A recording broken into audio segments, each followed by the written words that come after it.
Hello everyone and welcome back to Old Man Stories. I'm aware that many of you use these videos to fall asleep, so before you doze off, I thought it would be a fun idea if each of you could leave a comment letting me know which part of the world you're listening from. Also, give a like and subscribe to the channel if you're enjoying the episodes, okay? Let's get comfortable, relax, and begin. That particular morning, it must have been around 4, maybe 4:30, the time when the world is at its absolute stillest, when even the insects outside seem to be holding their breath. Noda wasn't home. My aunt had picked her up the previous afternoon for a 2-day visit, a rare break for all of us. The house should have felt lighter, emptier in a good way, but it didn't. It felt like the silence was just waiting for something to fill it. I was just drifting off. Finally, my thoughts getting muddy and soft when I heard it. It was a sound from Noda's room, a distinct, heavy creak. Now her bed is old, one of those wrought iron frames that's been in the family forever. It has a very specific sound when someone sits on it. The springs complain in a high, rusty whine, and the feet shift slightly on the wooden floorboards with a soft groan. I've heard that sound 1,000 times when Noda gets up to use the bathroom in the night. My heart, which had been slowing down for sleep, instantly kicked into a frantic, hammering rhythm against my ribs. My whole body went cold. That's the first thing I always notice, this wave of cold that has nothing to do with the temperature in the room. It's an internal cold, like someone dropped a shard of ice right into my core. The door to her room was closed. I'd closed it myself after she left, a silly habit, just to make the hallway look neater. It hadn't opened. I was facing my own door, which was open a crack, and I had a direct line of sight down the hall to her door. I would have seen the sliver of hallway light change if it had swung inward. I would have heard the click of the latch. There was nothing, just the dead silence, and then that unmistakable creak of the bed taking a person's weight. I held my breath, my ears straining so hard they started to ache. The blood was pounding in my head, a dull, throbbing drumbeat. Maybe the house was just settling. Old houses make noises. I tried to sell myself that story, but I knew it was a lie. Houses settle with pops and cracks in the walls or the roof. They don't mimic the exact, unique sound of a body sitting down on a specific piece of furniture. Then I heard the sniffing. It was soft, delicate, the sound someone makes when they're trying not to cry, a little hitch in the breath, followed by a quiet, wet sniff. It was coming from her room, from her empty room.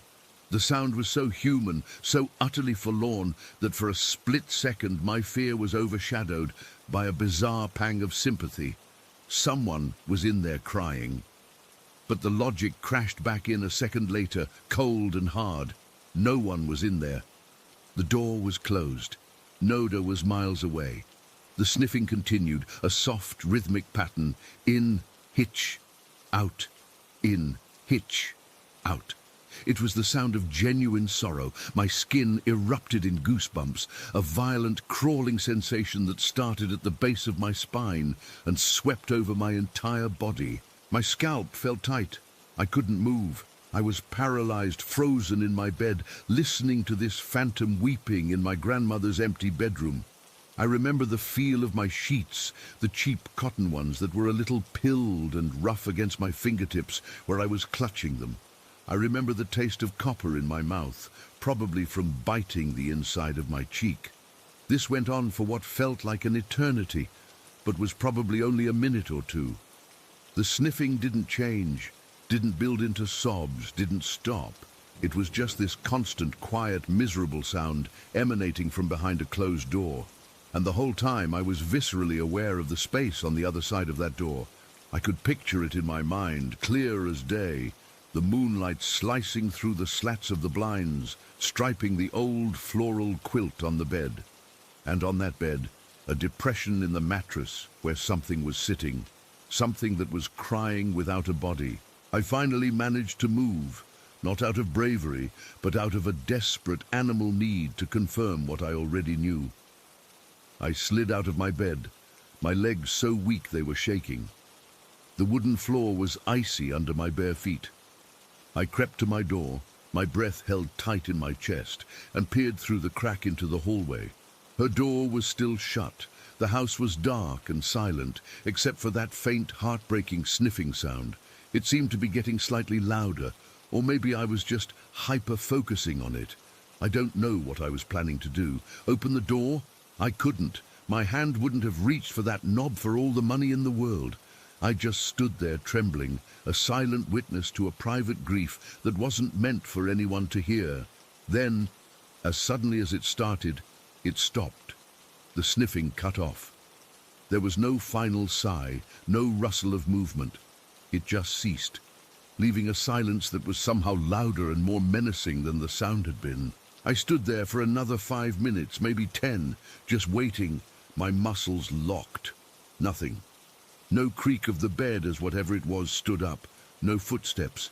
Nothing. The dread didn't leave me, though. It coiled in my stomach, a cold, heavy snake. I backed away from my door and crawled back into my bed, pulling the covers up to my chin like a little kid. I didn't sleep another wink. I just lay there, staring into the darkness, waiting for the sun to come up. When the first grey light of dawn finally filtered into my room, it felt like a reprieve. The normal sounds of the world starting up, a distant car, a bird chirping, were the most beautiful music I'd ever heard. I got up, my body stiff and aching from tension, and went straight to Noda's door. I put my hand on the cool wood, hesitated, and then turned the knob. The room was exactly as we'd left it, neat, tidy, empty. The bed was made, the quilt smooth. There was no indentation on the mattress, no sign that anyone had been there. I walked in, the floorboards silent under my feet, and stood in the middle of the room. The air was still and cool. It smelled faintly of the lavender sachets Noda keeps in her drawers. There was no trace of sorrow, no lingering feeling of a presence. It was just a room, but I knew what I'd heard. The memory was etched into me, a brand. I found my mom, Isla, in the kitchen already, nursing a cup of coffee. She took one look at my face and her own went pale. "You too," was all she said. We didn't need to say much more. We've developed a kind of shorthand for this stuff. I just nodded, my throat too tight to speak. I sat down at the table, and the warmth of the kitchen, the smell of coffee, should have been comforting, but I just felt detached, like I was watching a play about a normal morning. I told her what I heard, keeping my voice low, even though we were alone. The creak, the sniffing, the closed door. She listened, her knuckles white where she gripped her mug. When I finished, she let out a long, shaky breath. "I had the dream again last night," she said. "The one with your grandmother. We've both had it. It's always the same. We're in the house, and Noda is here, but it's not her. It looks like her, wears her clothes, has her voice, but it's wrong. The face is almost right, but the proportions are subtly off. The way she moves is just a little too stiff, a little too deliberate. It's the uncanny valley effect, but in a dream, it's 1,000 times worse. In the dream, this thing that looks like Noda just wanders the house, not doing anything overtly violent, just creating chaos. It'll knock a picture frame askew, leave cabinet doors hanging open, unplug appliances, and it watches us with this flat, empty expression that promises nothing good. The worst part is that my mum and I have the exact same dream, down to the smallest detail, often on the same night. We'll compare notes in the morning, and it's chilling, the way our subconscious minds are apparently tuned to the same horrible frequency. Hearing that she'd had the dream again, on the same night, I heard the crying, made the coil of dread in my stomach tighten another notch. These things aren't random. They're connected. They're part of a pattern, a tapestry of terror that's been woven around our family, and it all seems to center on my grandmother. The rest of that day was just off. I was jumpy, exhausted. Every little noise made me flinch. I kept feeling like I was being watched, that specific sensation of prickling on the back of your neck that's hard to ignore. It's a feeling that's become familiar in this house, especially in the drawing room. The drawing room is this formal, mostly unused space at the front of the house. It's full of old furniture covered in sheets and has a big, heavy atmosphere. You can't spend more than a few minutes in there without feeling like you're not alone. It's not a feeling of a person, it's just a presence, a dense, watchful silence that sits in the corner of the room, near the old fireplace. I've felt it since I was a kid. I used to think it was my imagination, but Illa feels it too. We never talk about it. We just avoid spending time in there. Sometimes from other parts of the house, you'll hear sounds from in there. Not the sniffing, but other things. A soft rustle, like fabric moving. A faint tap, tap, tapping, like a fingernail on wood. When you go to look, the room is always empty, the sheets undisturbed. That afternoon, I was walking past the closed drawing room door to get to the kitchen, and I heard it. A soft, shuffling sound, like someone in slippers taking 2 slow steps across the floor. I stopped dead. My heart did that stupid lurch again. I just stood there, my hand halfway to the wall to steady myself, listening, nothing more. But the feeling was there, stronger than ever, bleeding through the closed door. A malignant sort of patience. I hurried past, my skin crawling. It's these little things, these accumulations that grind you down. It's not one big, dramatic, ghostly apparition. It's the sound of someone sitting on a bed in an empty room. It's a shared nightmare. It's a feeling in a room you don't like. It's the phantom sound of movement when you know you're the only one home. It makes you question your own sanity. You start to live in a state of low-grade, constant fear, like a background hum you can never turn off. As evening drew in, the dread intensified. Noda was due back the next day, and part of me was terrified of her return. What would she bring back with her? Would the activity pick up again? The house felt charged, like the air before a storm. I went to bed early, more out of a desire to just make the day end than from any actual tiredness. I lay in the dark, listening. The house was quiet, but it was the same waiting quiet from the night before. I must have fallen asleep eventually, because the next thing I knew, I was in the dream. It was the Noda imposter dream. It was so vivid. I was standing in the hallway, and it was walking towards me from the kitchen. It had Noda's flower print housecoat on, her fluffy slippers. But the face, the mouth, was a little too wide, the eyes a little too deep set. It moved with a strange, stilted gait, one hand trailing along the wall. It stopped a few feet from me and just stared. Its head was cocked to the side, and it wasn't blinking. I couldn't move, couldn't speak. I was just frozen, trapped in its gaze. Then, very slowly, it raised its other hand and pointed a single bony finger at me. Not in an accusatory way. It was more specific than that. It was pointing directly at my chest, right over my heart. And it smiled. It wasn't Noda's warm, crinkly-eyed smile. It was a cold, stretching of the lips that didn't reach its eyes. A predator's smile.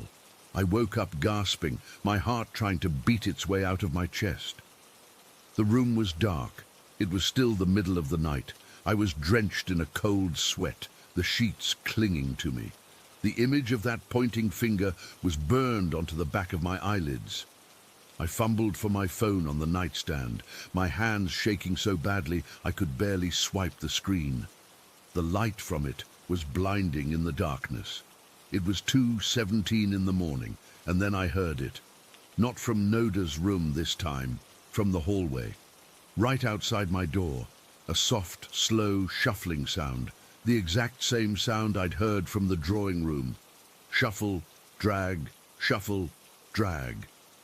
It stopped right outside my door. I could feel it there, a concentration of the cold, a blot of darkness in the dark. I could hear a soft, wet, breathing sound, not the sniffing from before. This was different, ragged, labored, like something that wasn't meant to have lungs was trying to use them. I pulled the covers over my head like a child, squeezing my eyes shut. I was trembling so hard the bed was shaking. I prayed for it to go away. I prayed for the sun to rise. I prayed for any sound to break the spell, a car alarm, a siren, anything. The breathing sound stopped. There was a long, terrible moment of silence, and then a single quiet tap on my door. It wasn't a knock. It was a tap, like one fingernail gently rapping against the wood. Tap, just once. And then, nothing. The presence was gone. The crushing weight in the air lifted, but the fear didn't. It had sunk its roots deep into me. I stayed like that under the covers for the rest of the night, too terrified to move, too terrified to even peek. The memory of that pointing finger in my dream and the sound of that single tap on my door are fused together in my mind now. One was a warning from inside my head. The other was a confirmation from outside of it. This isn't just about Noda anymore. It sees me. It knows I'm here, and it's letting me know it's here too. Story 2. I've never been one to believe in all that cryptid stuff or urban legends. Always thought it was just people seeing things or making up stories for attention. But what happened to me that day? I still can't wrap my head around it. I need to get this out there because keeping it bottled up is driving me crazy. Maybe typing it all down will help, or maybe someone else has seen something similar. I don't know. All I know is that I was there in the water and I saw something that shouldn't exist. It was a Tuesday. I remember that clearly because the lagoon was almost empty, just a couple of tourists further down the beach, but mostly it was quiet. I was on a solo trip through the South Pacific, just taking a break from everything back home. I'd been island hopping for a couple of weeks, and this particular spot was supposed to be one of those hidden gems, a coastal lagoon with crystal clear water and tons of marine life.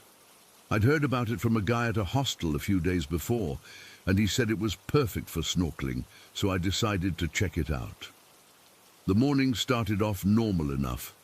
I woke up early, around 7 o'clock, had a quick breakfast of fruit and coffee at my little beachside bungalow, and packed my snorkel gear. The sun was already beating down, but there was a nice breeze coming off the ocean. I drove my rented scooter to the lagoon, which was about a 20-minute ride from where I was staying. The road was bumpy, lined with palm trees and thick jungle, and I could smell the salt in the air mixed with the earthy scent of wet vegetation.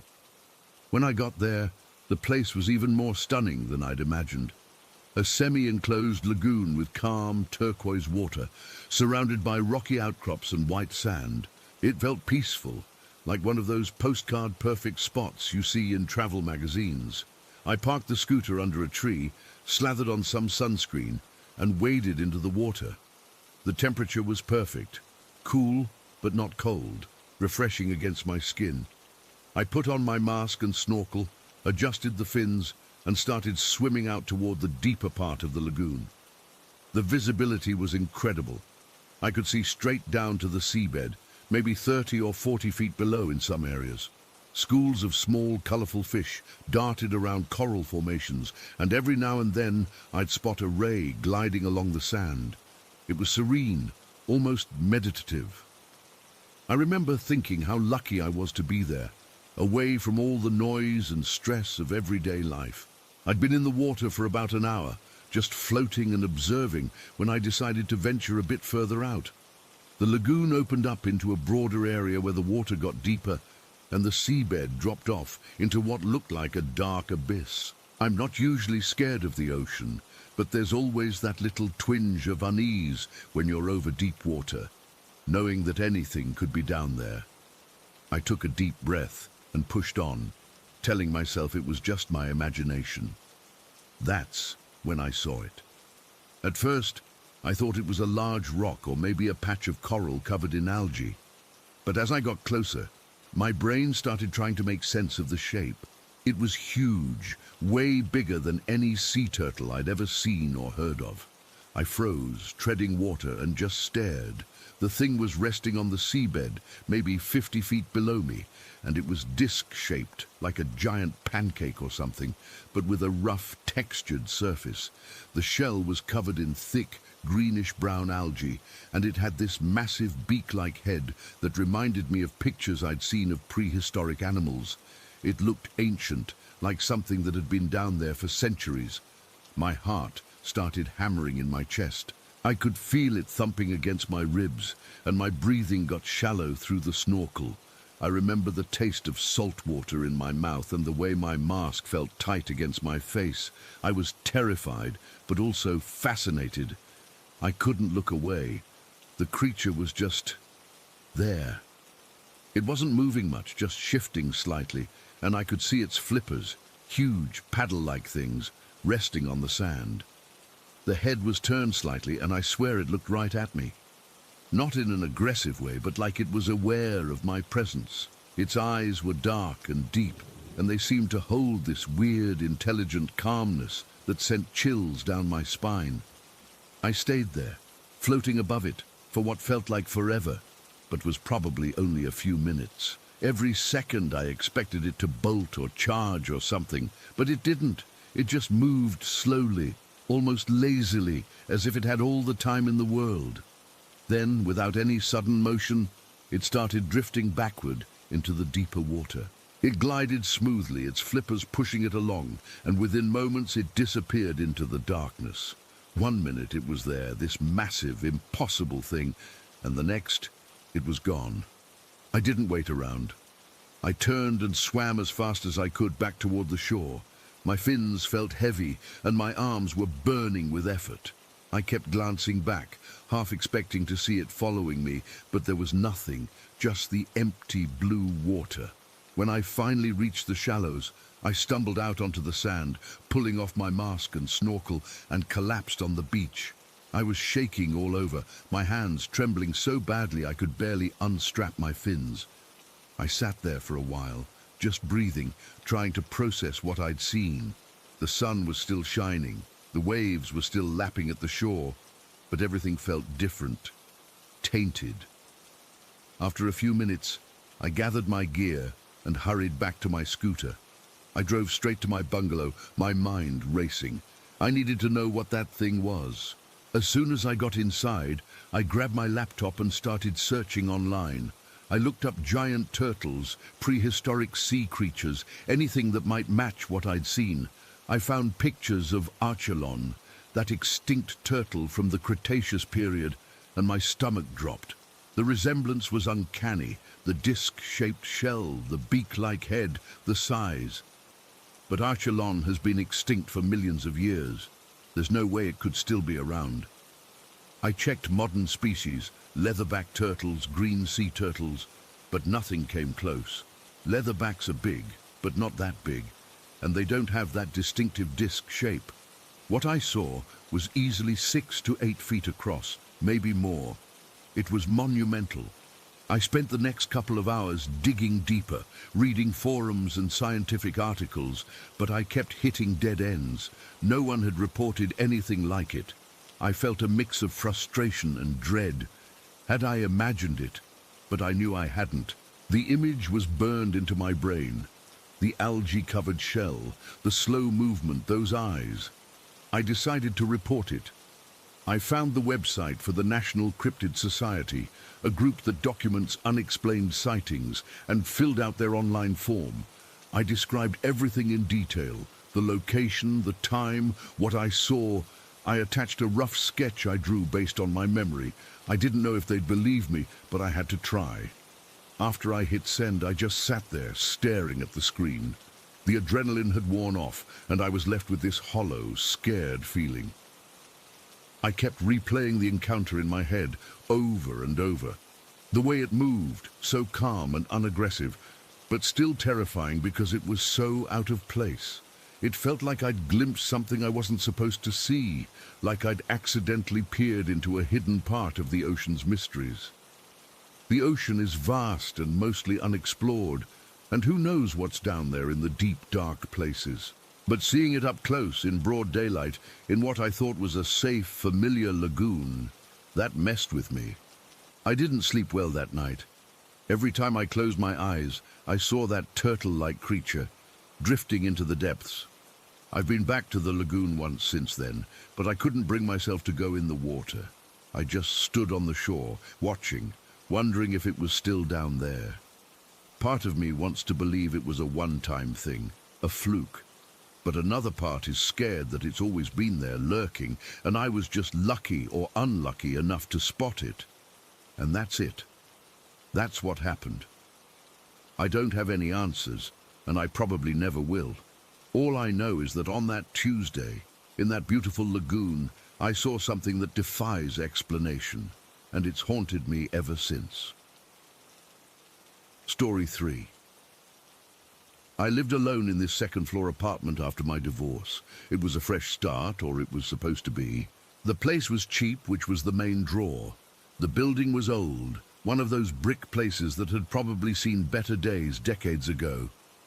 My apartment was at the end of a long, narrow hallway. The first thing I noticed when I moved in was the smell. It wasn't overpowering, just this lingering, stale cigarette odor. It was strongest in the hallway, right outside my door, and sometimes it would seep under the door into my living room. I figured it was just from a previous tenant, you know, one of those smells that gets into the walls and just never leaves. I bought a bunch of those plug-in air fresheners, but they just created this weird, cloying mix of fake linen and old cigarettes. It was nasty. The first few weeks were okay, just settling in. But then little things started happening. Nothing major at first, just unsettling. I'd put my keys on the kitchen counter, turn around to get my bag, and when I turned back, they'd be on the floor. I'd chalk it up to me being clumsy, not paying attention. My dog, Buddy, a big, lazy golden retriever who wouldn't hurt a fly, started acting weird. He'd be lying on the rug and his head would suddenly snap up, his ears perked, and he'd stare at the empty hallway with this low growl in his throat. Not a bark, just this continuous rumbling growl like he was seeing something I couldn't. I'd tell him to hush, that it was nothing, but the hair on his back would be standing straight up. This one night it all came to a head. It was a Tuesday, I remember, because I'd had a crap day at work and I just wanted to collapse. I'd taken Buddy out for his last walk around 10, come back in, and locked up.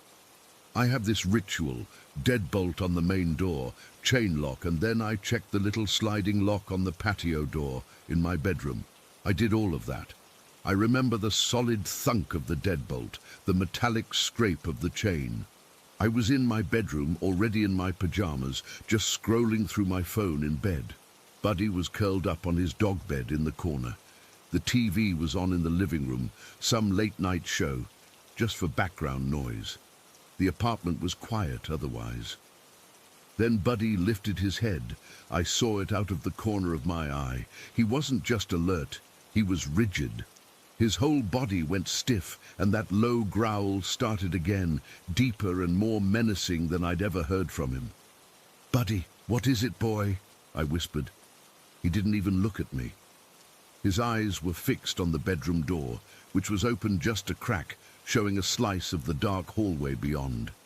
The growl got louder, turning into a snarl. He got to his feet, his body tensed like a spring, and then I heard it. Footsteps, not random shuffling steps, not the creaky old building settling. These were deliberate, heavy footsteps. Someone was walking down the hallway towards my bedroom. Step, step, step.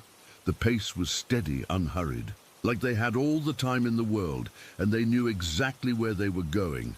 My blood went cold. I mean, literally, I felt this icy wave wash over me from my head down to my toes. My apartment was locked. I'd checked. No one should be in here. My first thought, my only thought, was that someone had broken in. My heart was slamming against my ribs so hard I thought it would crack one. The footsteps got closer. They were right outside my door now. I could hear the floorboards in the hallway creaking under the weight. Buddy was going insane, barking and snarling, lunging towards the door, but stopping short, like there was an invisible wall there. He was terrified, and that scared me more than anything. I have a pistol, a little .38 revolver I got after the divorce for protection. It was in the top drawer of my nightstand. My hands were shaking so bad I could barely get the drawer open. The sound of the wood scraping open was deafeningly loud. My fingers closed around the cold, hard metal of the grip. I'd never actually pointed it at anyone before. The footsteps had stopped. They were right on the other side of my bedroom door. I could feel someone there. It's hard to explain, but you know when someone is standing just outside a room. That pressure, that silence that's heavier than noise. The TV from the living room was still droning on, a laugh track that sounded grotesque and out of place.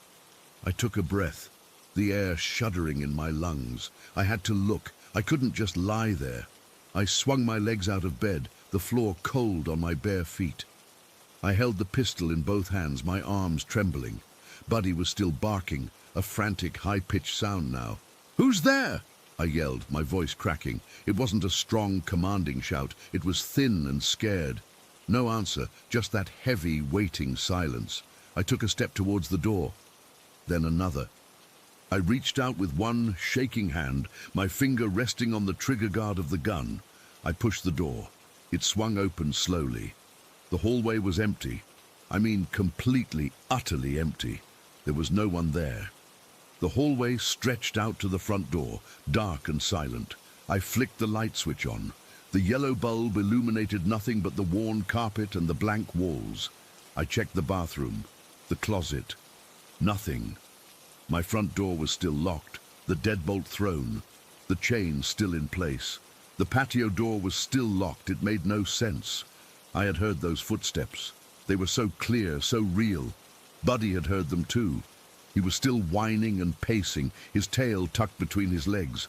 I stood there in the hallway, the gun heavy in my hand, just breathing hard, trying to process it. The stale cigarette smell was stronger than ever, like someone had just put one out. I didn't sleep the rest of the night. I sat on my bed with my back against the headboard, the gun on my lap, and Buddy pressed against my side, shivering. Every tiny noise from the building, a pipe clanking, the wind outside, made me jump. I just stared at the open bedroom door, at the slice of lit hallway, waiting for something to appear. Nothing did. The next morning, I was a wreck. I called in sick to work. I needed to get out of that apartment, to feel the sun. I took Buddy for a long walk, and when we got back, I saw the owner of the Thai restaurant on the ground floor taking out his trash. He was a nice guy, always waved. I'd never really talked to him beyond that. This time, I stopped. I must have looked as bad as I felt, because his smile faded when he saw me. "Rough night?" he asked, wiping his hands on his apron. I just nodded. I didn't know how to say it. "Hey, does this building, I don't know, have a pest problem? Rats in the walls or something? I heard some weird noises last night." He gave me a long, knowing look. He didn't look surprised, he just looked tired and a little sad. "It's not rats," he said, his voice low. He glanced around like he didn't want to be overheard. "You live in 201, right? The one on the end?" "Yeah," he sighed. I should have said something. Most new tenants don't stay long. This building, it's haunted, bad. The word hung in the air between us. Haunted. It sounded so stupid, so ridiculous, but hearing him say it so matter-of-fact didn't feel ridiculous. It felt like a confirmation of everything I'd been feeling. "What do you mean?" I asked, my voice barely a whisper. He leaned against the dumpster. "People see things, shadows moving. A man sometimes just standing in the hallways. Things get moved around. Plates, keys, like you said. It's been going on for years." My mouth was dry. "Why? What happened?" He shrugged. "The story I heard. The guy who lived in your apartment before you, he was into weird stuff. Ouija boards, seance. He used to do them in the basement. People say he opened something up like a door or an energy vortex, they call it. All that negative energy from down there, it seeped up into the building, especially into the apartments above. Yours is the worst. It's like a focal point, an energy vortex in the basement. It sounded like a bad movie plot. But standing there in the bright morning sun, with the memory of those footsteps so vivid in my mind, it didn't sound silly. It sounded like a reason, an explanation for the unexplainable. I thanked him, my mind reeling, and went back upstairs. The apartment felt different now. It wasn't just an old, creaky building. It was aware. I spent the whole day packing what I could, making calls, looking for a new place. I was getting out. I wasn't spending another night there. My boyfriend came over that evening to help me pack some boxes. I hadn't told him everything, just that I'd had a scare and was moving. He thought it was a bit sudden, but he was supportive. We worked for a few hours, and the whole time I was on edge. Every little sound made me flinch. The stale smell seemed to be everywhere. It was getting late, and we decided to call it a night. Buddy was exhausted from the stress of the day and was already sacked out on his bed in my bedroom. I walked my boyfriend to the front door. We said our goodnights, and I locked up behind him. Deadbolt, chain, the whole routine. I was so tired. My body ached with a deep, profound fatigue. I just wanted to brush my teeth and pass out. I walked back to my bedroom. Buddy was still asleep, his sides rising and falling steadily. I felt a wave of affection for him. He'd been through it too. I leaned down, ruffled the fur on his head and whispered, "Good night, Buddy." He twitched an ear but didn't wake up. I stood up and turned towards my dresser to get my pajamas. And from right behind me, from the exact spot where I'd just been leaning over Buddy, I heard my own voice. It was my voice, not an imitation, not a whisper. It was my exact tone, my exact cadence, the same soft, affectionate whisper I had just used. "Good night, Buddy." It came from the empty space next to my dog's bed. My blood didn't run cold this time. It just stopped. It froze solid in my veins. I couldn't move. I couldn't breathe. I just stood there, my back to my dog, my entire body paralyzed with a terror so complete, so absolute, that it felt like I had ceased to exist. I had only said it once. I heard it twice. Something was in the room with me, something that had been listening, something that could mimic me perfectly. Something unseen had leaned down right next to me and said goodnight to my dog in my own voice, confirming everything the restaurant owner had said, confirming every single fear I'd had since I moved in. I didn't turn around. I couldn't. I just stood there, frozen, listening to the sound of my own stolen voice hanging in the air, and the only thing I could hear after that was the frantic, panicked beating of my own heart and the complete, utter silence from my dog, who hadn't made a sound. Story 4. I don't even know how to start this. My hands are shaking so bad right now, and I'm not sure if I'm even typing this right. It all happened today, just today, and I feel like I'm losing my mind piece by piece. I need to get this out before I can't anymore, because if I don't, no one will ever know what happened to me.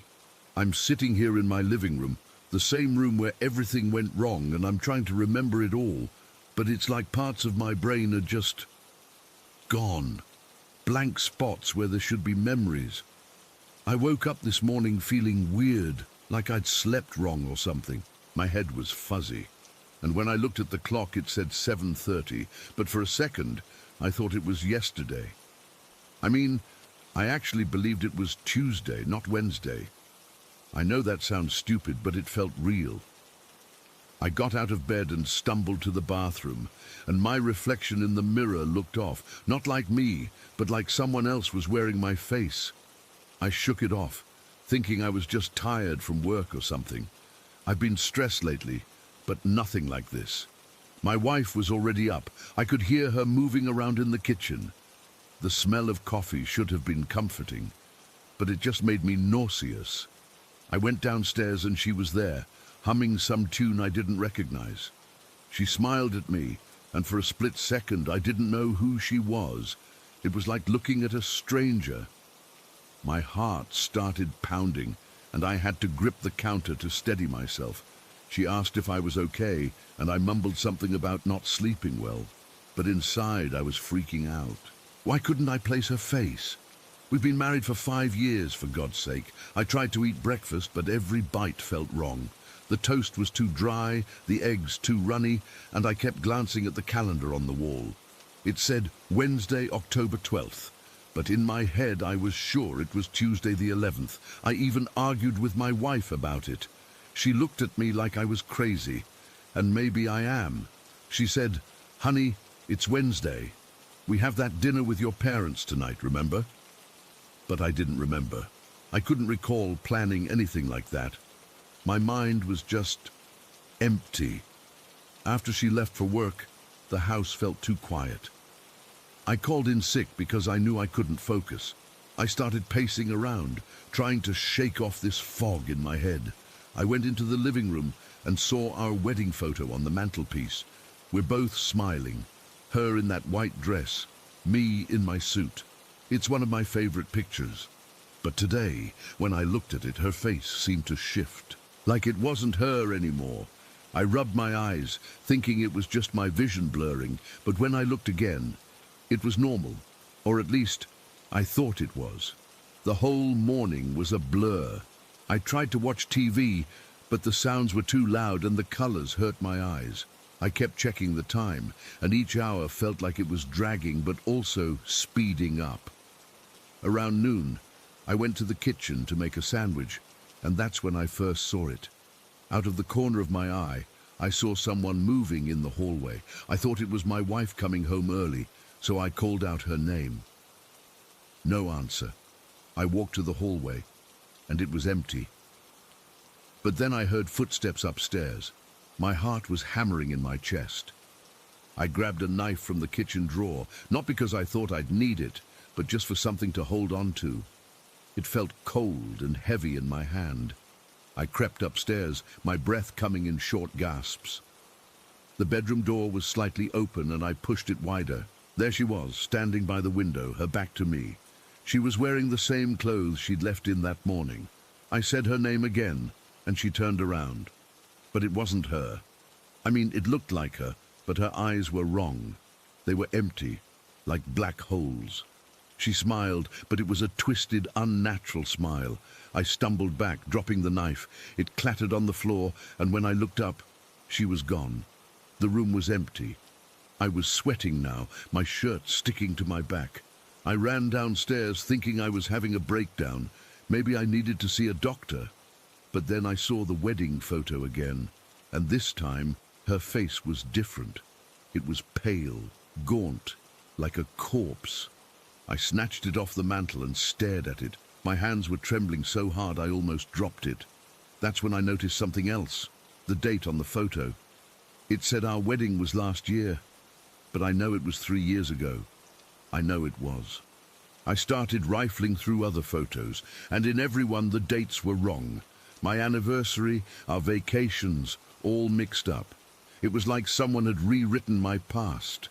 By afternoon, the confusion was worse.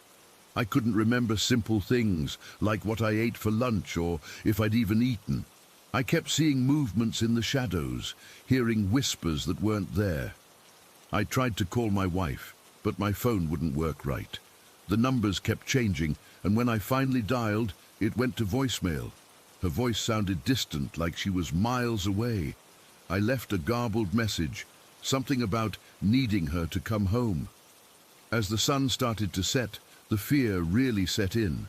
The house felt smaller, like the walls were closing in. I was in the living room again, trying to calm down, when I heard the front door open. I thought it was my wife coming home from work. Relief washed over me for a second, but then I saw her. She was standing in the doorway, but she wasn't alone. There was another her right behind her, a double. They both looked at me, and their faces were identical, but the one in the back had those same empty eyes. I screamed, I think. I don't remember exactly. I just remember grabbing the knife from where I'd left it on the coffee table. The next part is hazy, like a bad dream. The double started moving toward me, and I panicked. I lunged forward, and I stabbed. I felt the knife sink into something soft, and there was a gasp. When I pulled back, it was my wife, the real one, I think, lying on the floor. Blood was spreading across her shirt, and her eyes were wide with shock. She wasn't moving. The double was gone, just vanished. I dropped to my knees, my hands covered in blood. I tried to shake her to wake her up, but she was gone. I'd killed her. I killed my own wife. I don't know how long I sat there crying and holding her. The room was spinning and my head felt like it was splitting open. That's when I noticed something weird. Her body, it started changing. Her skin turned grey and these little bumps appeared like eggs or something. I backed away, horrified. My mind was racing, but I couldn't think straight. I remembered something I'd read online a while back, about creatures that feed on minds. I stumbled to my computer in the corner of the room, my fingers slipping on the keyboard because of the blood. I typed in memory loss double infection, and that's when I found it. Marites, a species that invades your mind, feeds on your memories, and when the host dies, they lay eggs. It all clicked. The confusion, the doubles, the messed up dates, it was because of this thing inside me. I'm infected. I've been infected for who knows how long, and now it's taking over. My memories are fading fast. I can feel them slipping away like sand through my fingers. I'm typing this now because it's all I have left. My sanity is hanging by a thread. I can feel something moving in my head, like worms crawling behind my eyes. My vision is blurring, and I keep forgetting what I'm writing. I have to finish this. If anyone reads this, please, you have to warn people. Marites are real. They're here, and they're consuming us. I don't know how much longer I have. My wife is dead because of me, because of this thing. I'm so sorry. I'm so sorry. The room is getting darker, and I can't remember her face anymore. I can't remember my own name. I'm just fading. Story 5. It was one of those Wisconsin winters that makes you wonder why anyone ever settled here in the first place. The kind of cold that doesn't just chill you, it settles deep in your bones and makes a home there. This was last February, the day after my brother flew in. He was staying at our mom's place, but he had some friend he needed to see in a town about an hour and a half away. I told him I'd drive him. I've been driving these roads my whole life. A little snow doesn't scare me. The day he flew in, it had started snowing, just a light, lazy dusting, nothing to write home about. But the next morning, when I looked out the window, the world had turned white and mean. The snow was coming down thick, the kind where you can't see the house across the street. The weather guy on the radio was using words like blizzard conditions and whiteout warnings. My phone buzzed. It was my brother. "You still good to go?" he asked, his voice already tight with that nervous energy he gets. I told him, yeah, of course. I'd pick him up at Mum's in 20. Driving to Mum's was slow, but it was fine. The tires crunched on the fresh pack, and my wipers were working overtime, thumping back and forth in a steady, hypnotic rhythm. I picked him up, and he threw his duffel bag in the back seat. He looked pale. "This is brutal," he said, buckling his seatbelt with a loud click. "It's just snow," I said, trying to sound more confident than I felt. "We'll take it slow." He insisted on driving first. I think he wanted to feel like he had some control over the situation. I didn't argue. I slid into the passenger seat, glad for a break from squinting through the windshield. For the first 20 minutes, he was okay. His knuckles were white on the steering wheel, but he was managing. Then the wind picked up. It wasn't just snowing anymore. The flakes were being hurled sideways, a solid, swirling wall of white. The plows hadn't been through this stretch of county highway in a while, and the tracks from other cars were already filling in. I could see him tensing up more with every mile. His breathing got shallow. He was leaning so far forward, his chest was almost touching the wheel. "I can't see the edges of the road," he muttered, more to himself than to me. Just follow the tire ruts, I said, my own voice calm, but my gut starting to twist. This was getting bad, real bad. I need to pull over, he said suddenly, his voice cracking. I can't do this. My hands are shaking. Okay, just find a spot, I told him, scanning the blinding whiteness outside. There was nothing, just fields and the occasional skeletal tree. Then a break in the snow-drifted fence line, a side road. It wasn't much more than a tractor path, barely ploughed, leading off into a dense patch of woods. There, turn in there. He guided the car onto the side road, the tires slipping for a heart-stopping second before finding purchase. We drove in about 50 feet, just enough to be off the main highway and shrouded by trees. The engine idled, a low, steady rumble that was suddenly the loudest thing in the world. The silence out here was absolute, swallowed by the snow. I gotta piss, he said, unbuckling his seatbelt. Like, really bad. The nerves. I nodded. Hurry up, it's freezing. He opened the door, and a gust of wind and snow blew in, making me shiver. He scrambled out and disappeared around the back of the car, toward the tree line. I was alone. The quiet pressed in on me. I turned down the radio, which had been playing some static-filled classic rock station. Now it was just the hum of the engine and the faint hiss of snow against glass. That's when I saw it.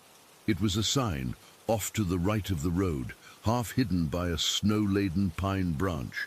It was just a simple, weathered piece of wood, like someone had taken an old fence post and nailed a plank to it. The paint was faded, a sickly greenish color against the grey wood. I had to squint to read the words, carved or painted in a clumsy, uneven script. Welcome to White Here Time is always on your side. I read it once, then again. My brain stuttered over it. White here. It didn't make any sense. Was it a typo? Was it supposed to be wait here? But even then, wait here, time is always on your side? It was grammatically broken, conceptually weird. It felt off, like a joke I wasn't in on, or a message that wasn't meant for a human mind to pass. A cold feeling that had nothing to do with the temperature started to creep up my spine. It was the kind of sign you'd see in a dream, where things are almost normal, but just skewed enough to be terrifying. I stared at it, trying to make the words fit into a sensible pattern, but they just lay there on the wood, alien and wrong. The driver's side door jerked open and my brother piled back in, bringing another blast of Arctic air with him. Holy crap, it's cold out there, he chattered, rubbing his hands together. My fingers are numb. You see that sign? I asked him, my voice quieter than I intended. He glanced over. What sign? I pointed. That wooden sign, right there. It says something weird. He squinted through the passenger window. I don't see anything, man. Just trees and snow. You're seeing things. Let's just go. You're driving. I looked back. The sign was still there, clear as day to me. But he couldn't see it, or he was just too freaked out to care. I didn't push it. The whole thing was making my skin crawl. I just wanted to be back on the main road, away from this creepy little pull-off. We switched seats. The leather was cold from where he'd been sitting. I adjusted the mirrors, my movement slow and deliberate, trying to shake the unease that sign had planted in me. Wait here. The words echoed in my head. I put the car in drive and carefully eased back onto the county highway. The second my tires hit the asphalt, the world changed. It's hard to describe, but it was like we'd passed through a curtain. The snow on the main road was different. It wasn't just falling anymore. It was swirling in a dense, furious vortex. The wind howled, a high-pitched shriek I hadn't heard before. The light changed too. It got dimmer, taking on a strange, yellowish-grey hue, like a dirty old light bulb filtering through the storm. It felt thick. The air itself felt heavy, resistant. "Whoa," my brother whispered from the passenger seat. It got way worse. I didn't answer. My full focus was on the thin, disappearing ribbon of road ahead. My knuckles were white now. I was gripping the wheel so hard my fingers ached. The wipers were on the highest setting, but they were useless. They'd clear a fan-shaped patch for a split second, and then it would be obliterated by a fresh wave of white. I was driving purely on instinct, following the faint memory of where the road should be, feeling the tires drift and catch in the hidden ruts beneath the snow. It felt like we were driving through a tunnel, or maybe another world entirely. The familiar landscape of fields and farmhouses was gone, replaced by this endless, churning void. The only sound was the roar of the wind and the frantic thump, thump, thump of the wipers. Time started to feel strange. I glanced at the clock on the dashboard, then looked back at the road, and it felt like both a second and an hour had passed. My brother was silent, just staring ahead, his body rigid. I don't know how long we drove like that. It could have been 20 minutes, it could have been 2 hours. My sense of time was completely warped. All I could do was push forward, a slow, relentless crawl through the screaming whiteness. My shoulders were knots of tension. My jaw was clenched so tight I thought my teeth might crack. Eventually, the snow began to lessen. Not gradually, but almost like we drove out of the edge of a cloud. 1 minute it was a white nightmare. The next, it was just a heavy, normal snowfall. The yellow-grey light faded back to the flat white of a standard winter afternoon. I could see the outlines of buildings, the glow of other car headlights. My brother let out a long, shaky breath. Jesus, I thought we were done for back there. I just nodded, my throat dry. I didn't trust myself to speak. We made it to his friend's house without any more trouble. I pulled up to the curb, the tires crunching on the plowed street. It was a completely normal suburban scene. Christmas lights, some of them still up from 2 months prior, twinkled on the houses. It was so mundane, it was jarring. "You gonna be okay getting back?" he asked, grabbing his bag from the back. "Yeah," I managed to croak out. "I'll be fine. It's clearing up." I looked at the clock. It was just after 7 in the evening. He slammed the door and gave me a wave before hurrying up the walkway. I sat there for a minute, just letting the reality of the normal street sink in. The terror of that drive started to feel distant, like a bad dream. Maybe I just overreacted. The sign was probably just some kid's prank. The storm was just a bad storm. I took a deep breath, turned the car around, and pointed it toward home. The drive back started out completely ordinary. The roads were plowed and salted. The snow was falling steadily but manageably. I turned the radio back up, finding a clear station playing some inoffensive pop music. I felt the tension in my body begin to uncoil, bit by bit. I was just tired, stressed from the intense drive. That's all it was. I remember checking the clock when I got on the main highway leading out of town. It was 7:05. I settled in for the drive, figuring I'd be home by 8:15 at the latest. I'd order a pizza, collapse on the couch, and forget this whole weird day. I drove. The pop music played. I passed the usual landmarks, the big red barn, the closed-down fruit stand, the bend in the road, where you always get a great view of the valley. Everything was exactly as it should be. I felt fine. A little tired, but fine. At one point, I noticed my neck was stiff, so I rolled my shoulders and glanced at the clock again. It was 10:30. My brain froze. That wasn't right. I blinked, thinking the digital display had glitched. I looked away at the road, then looked back. 10:30. No, that was impossible. I had just looked at the clock. It was 7:05. I'd just passed the red barn. I hadn't fallen asleep. I was sure of it. My eyes had been on the road the whole time. There was no gap, no moment of nodding off. One moment it was early evening. The next, it was the middle of the night. A cold dread, far colder than the winter outside, washed over me. My heart started hammering against my ribs. I pulled over to the shoulder, my hands trembling so badly I could barely keep the car straight. The tires crunched on the gravel and snow. I put the car in park and just sat there staring at the clock. 10:31, 3 hours. 3 hours and 25 minutes were just gone, vaporized. I had no memory of them. None. It wasn't like a blur or a haze. It was a clean cut. A chunk of my life had been surgically removed. My breath fogged in the cold air of the car. I was hyperventilating. I fumbled for my phone, my fingers clumsy and numb. I opened the GPS. It showed my location. I was on the highway, just about 10 minutes from my house. That was right, that made sense. But the trip log showed I had started from my brother's friend's town. The estimated travel time was 1 hour and 5 minutes, but I had left at 7. It was now 10:30.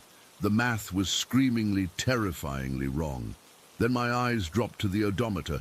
I always reset trip A when I fill up the gas tank. I had filled up yesterday. The trip odometer read 253 miles. 253. That was impossible. The round trip from my house to my brother's friend's town and back was maybe 120 miles max. 130 if you took some back roads. 250 miles was a drive to Chicago and back. There was no physical way I had driven that far. I looked at the fuel gauge. It was hovering just below a quarter tank. I had started the day with over half a tank. I'd burned through a quarter tank of gas on a trip that should have used less than an eighth. My mind was racing, scrambling for an explanation. Did I get lost? But the GPS had me on the correct route the whole time. Did I drive in a circle for 3 hours? In a blizzard? Without realizing it? That was insane, and I would have remembered it. I would have seen something, noticed I was passing the same places over and over, but there was nothing. Just a blank, silent, 3.5-hour hole in my memory. And then the sign came back to me, its words burning in my mind with a new horrific clarity. Welcome to White Here, time is always on your side. White Here. Wait here. Time is always on your side. It wasn't a welcome, it was a warning or a statement of fact. I had waited there, on that side road. And then time had become my side. It had stretched, it had bent. It had stolen 3.5 hours from me and replaced it with 250 miles of nothing. I sat there on the side of the road, shaking for I don't know how long. The reality of what had happened, or rather the reality that I had no idea what had happened, sank its claws into me. This wasn't a story. This wasn't a movie. This was my life. I had gotten in my car to drive home, and a part of the journey had been erased. Something had happened to me in that time, in those miles, and I would never, ever know what it was. I finally forced myself to put the car in drive and creep the last 10 minutes home. I pulled into my driveway, the headlights illuminating the familiar front of my house. It looked the same. Everything looked the same. But I wasn't the same. I sat in the dark car, the engine off, staring at my hands on the steering wheel. I looked at the odometer again. 253 miles. I looked at the clock. 10:45. I had lost time. I had gained distance. And the only clue was a splintered wooden sign with a message that made no sense. A message that now feels less like a mistake and more like a terrifying truth I was never meant to understand. I went inside, locked the door, and I haven't been able to explain it since. Not to the cops, not to my brother, not even to myself. All I have is the memory of the cold, the swirling snow, and the absolute gut-wrenching certainty that for 3.5 hours I was somewhere else, and time was on my side in a way I hope to God I never experience again. Story 6. I've been living in this house for over 2 years now with my partner and our 2 cats, and up until recently, it's always felt like home. It's an older place, nothing fancy, with creaky floors and those old-fashioned windows that rattle when the wind picks up. We moved in thinking it was just another rental, a stepping stone to something better, but after what happened last Saturday, I'm not sure I'll ever feel safe here again. I've always been a practical person.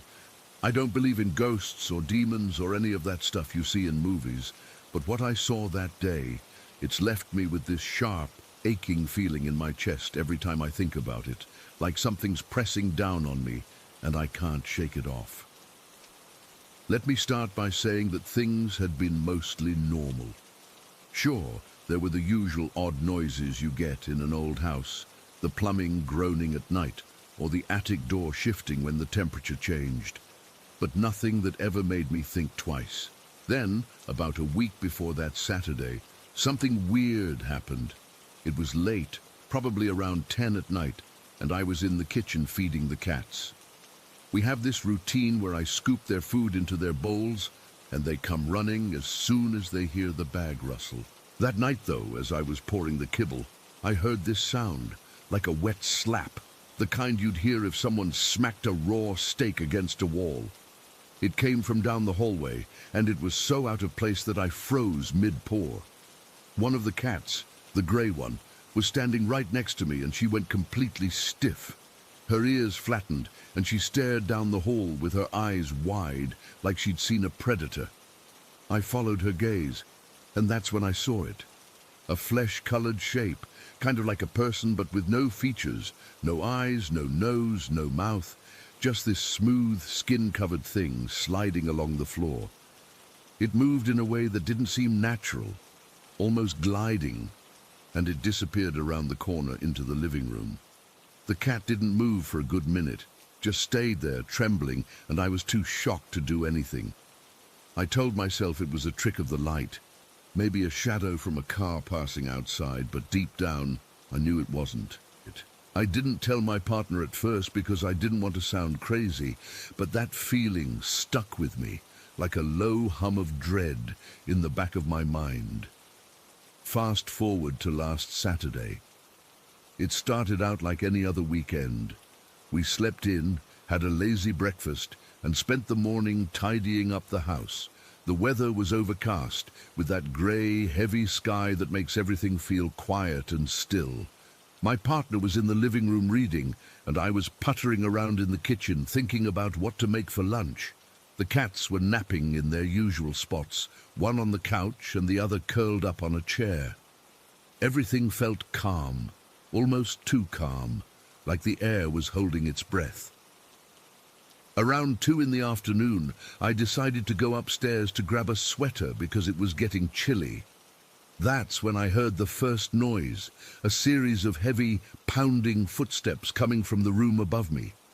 At first, I thought it was my partner, but then I remembered they were still downstairs. The footsteps weren't random, they sounded deliberate, like someone stomping in a rhythm, and they were moving from one end of the room to the other. My heart started beating faster, and I called out, "Hello?" But there was no answer. The footsteps stopped for a second, and then started up again, even louder this time. I hurried back downstairs, my hands feeling cold and shaky. My partner looked up from their book and asked what was wrong.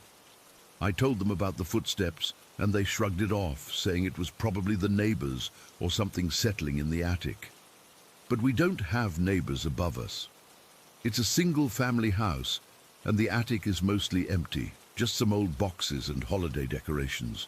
We decided to check it out together, mostly to ease my mind, as we were standing at the bottom of the stairs, debating whether to go up. The pounding started again, but this time it was faster, almost frantic. And then, from the corner of my eye, I saw something move in the hallway leading to the bedrooms. It shot across the doorway so fast that I almost missed it, but what I saw is burned into my memory. It was that same flesh-colored thing from before, but this time I got a better look. It was humanoid, about the size of a person, but completely smooth, like it was made of skin stretched over nothing. There were no eyes, no nose, no mouth, just this blank, featureless surface that seemed to absorb the light around it. It moved in a jerky, unnatural way, like it was sliding or being pulled, and it left this cold feeling in the air. The cats, who had been sleeping peacefully, suddenly bolted. Both of them shot off their perches and scrambled under the couch, hissing and puffing up their fur. One of them let out this low growl I'd never heard before, and they wouldn't come out, no matter how much we coaxed them. My partner saw it too this time, and their face went pale. We stood there for a moment, just staring at the empty hallway, and then we both rushed to check the room where it had come from. It was our spare bedroom, which we mostly use for storage. The door was slightly ajar, and when we pushed it open, the room was empty. Nothing out of place, just the same old desk, a stack of boxes, and the faint smell of dust. But the air felt thick, charged with something I can only describe as anger. It wasn't an emotion I could see or hear, but I felt it, like a pressure building in my chest. My partner felt it too. They grabbed my arm and whispered, "Let's get out of here." We backed out of the room and closed the door, but that feeling followed us, like we'd disturbed something that didn't want to be bothered. For the rest of the day, we tried to act normal, but every little noise made us jump. The cats stayed hidden, and whenever one of them ventured out, they'd stare at the hallway with their ears back, like they were waiting for something to happen. I kept feeling this urge to investigate, to go back up there and see if I could find any clues, but another part of me was terrified of what I might find. It was like being torn in two, one side curious, the other screaming to ignore it and pretend it never happened. Around dusk, we heard the footsteps again, this time coming from the attic. They were slower now, more deliberate, and they seemed to be moving toward the hatch. We both looked at each other, and without saying a word, we decided to leave the house for a bit. We grabbed the cats and went for a drive, just to get some air and clear our heads. We didn't talk much. We just drove around aimlessly, listening to the radio and trying to act like everything was fine. When we got back, the house was quiet, too quiet. We let the cats out, and they slunk around like they were on alert, their tails puffed up. We decided to sleep in the living room that night, with all the lights on. I didn't get much sleep. Every time I started to drift off, I'd jerk awake, thinking I heard that slapping sound or those footsteps. At one point, I thought I saw a shadow move in the hallway, but when I looked, there was nothing there. The whole night felt like it lasted forever, and by morning I was exhausted, both physically and mentally. Since then, I can't stop thinking about it. That sharp feeling in my chest hasn't gone away. It's like a reminder of how scared I was, and how helpless I felt. I keep wondering why it happened, why this thing, whatever it is, decided to show itself to us. Was it always there, watching us? Did we do something to provoke it? Or is it just something that exists, indifferent to us? I don't have any answers, and that's what scares me the most. My partner doesn't like to talk about it, and I get it. It's easier to pretend it was a one-time thing, but I know it wasn't. Sometimes, when I'm alone in the house, I'll catch a glimpse of movement out of the corner of my eye, or I'll hear a faint sound that reminds me of that slapping noise, and every time that sharp feeling comes back, like a knife twisting in my chest. I've thought about moving, but we're locked into a lease, and it's not that simple. Plus, part of me is afraid that if we leave, whatever this is might follow us. So, for now, we're stuck here, trying to go about our lives while this thing lurks in the background. I don't know what it wants or why it's here, but I do know that I've never felt so vulnerable. It's not like in the movies where there's some big confrontation or explanation. It's just this lingering terror, this sense that something isn't right, and I might never understand why. And that's where it ends, with me sitting here, writing this, and feeling that same sharp ache, wondering if it'll ever go away. Story 7. All right, so I've been reading through some of the stories on here, and I figured it's time I shared mine. I don't talk about this much because, honestly, it still freaks me out to think about it, but it's one of those things that just sticks with you, you know. I work at this 24-hour convenience store. Well, it used to be part of that bird named Chain, you know the one, with the eagle or whatever in the logo. They renovated the place a few years back, but no matter how much they try to make it look new, It still has this old, haunted feel to it. The floors creak in weird spots, the lights flicker sometimes, and there's always this draft that comes out of nowhere, even when all the doors are shut. I usually avoid the overnight shifts if I can help it. Most of the time I'm on days or evenings, but sometimes someone calls in sick or quits and I have to cover. That's what happened on this one night I'm going to tell you about. It was a Thursday, I remember, because Thursdays are usually slow, and I was covering for Jay, who had quit a couple of weeks before because he couldn't take the creepiness anymore. He said he'd get this overwhelming panic between 3 and 5 in the morning, like something was just pressing down on him. I never really understood it until that night. So, I started my shift at 11 at night. The store was quiet, just the usual hum of the refrigerators and the occasional car passing by outside. I'd done this before, so I thought I knew what to expect. I stocked some shelves, wiped down the counters, and tried to keep busy. But right from the start, something felt off. It was that same cold feeling I get whenever I'm here alone at night. Like the air itself is heavier, and you can feel eyes on you, even when you're the only one in the building. Around midnight, I was in the back hallway near the storage room, grabbing some extra paper towels. That hallway always gives me the creeps. It's narrow, with dim lighting, and it feels like it goes on forever, even though it's not that long. As I was walking back, I felt this sudden chill, like someone had opened a freezer door behind me. I turned around, but there was nothing there, just the empty hallway, shadows stretching from the corners. My heart started beating a little faster, and I told myself it was just the AC kicking on or something, but I knew it wasn't. That heavy presence was back, the one I'd felt before, like someone was standing right behind me, watching. I hurried back to the front counter and tried to focus on organizing the cash register. A couple of customers came in over the next hour or so, just people grabbing snacks or beer, and for a little while things felt normal again. But as soon as they left, the silence would settle in, and that feeling would creep back. Around 1 in the morning, I heard the doorbell chime. You know, the little ding-dong sound when someone comes in. I looked up expecting to see a customer, but the door was closed and no one was there. I figured maybe it was a glitch or the wind had set it off, but it happened again a few minutes later, and this time I was staring right at the door. Nothing. Just the empty parking lot outside, lit by the pale yellow street lights. My hands were getting clammy, and I kept glancing over my shoulder. I remembered what Em had told me about seeing a tall shadow by the freezer doors. She said it was like a person, but too tall and thin, and it moved way too fast. I'd laughed it off at the time, but now I couldn't shake the image.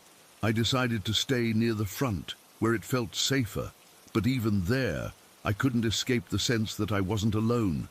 Around 2 in the morning, I needed to use the restroom.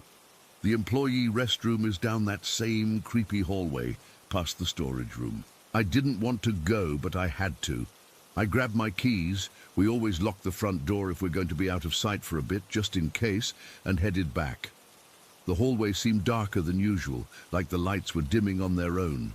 As I walked, I kept hearing little sounds, soft shuffles like footsteps, but when I stopped, they'd stop too. My breath was coming out in little puffs because it was so cold, even though the thermostat said it was set to 70 degrees. I made it to the restroom and did my business as quick as I could. When I came out, I saw something out of the corner of my eye, a shadow darting from one end of the hallway to the other. It was fast, like a blur, and it vanished into the storage room. My heart was pounding now, and I felt this cold sweat on my back. I didn't want to go near that storage room, but I had to get back to the front.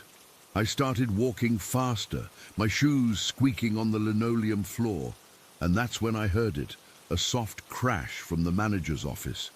We've all heard that before. J, M, T and me, we've talked about it. Sounds like something falling off a desk or shelves collapsing, but when you check, everything is exactly where it should be.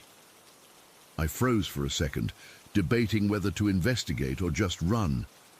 But curiosity got the better of me, plus I thought maybe it was a rat or something. I crept toward the office door, which was slightly ajar. The light was off inside, so I reached in and flipped the switch. The room was empty. Desk tidy, papers stacked, nothing out of place. But the air was ice cold, and I could see my breath again. I stood there for a moment just listening, and that's when I felt it. A whisper right behind my ear.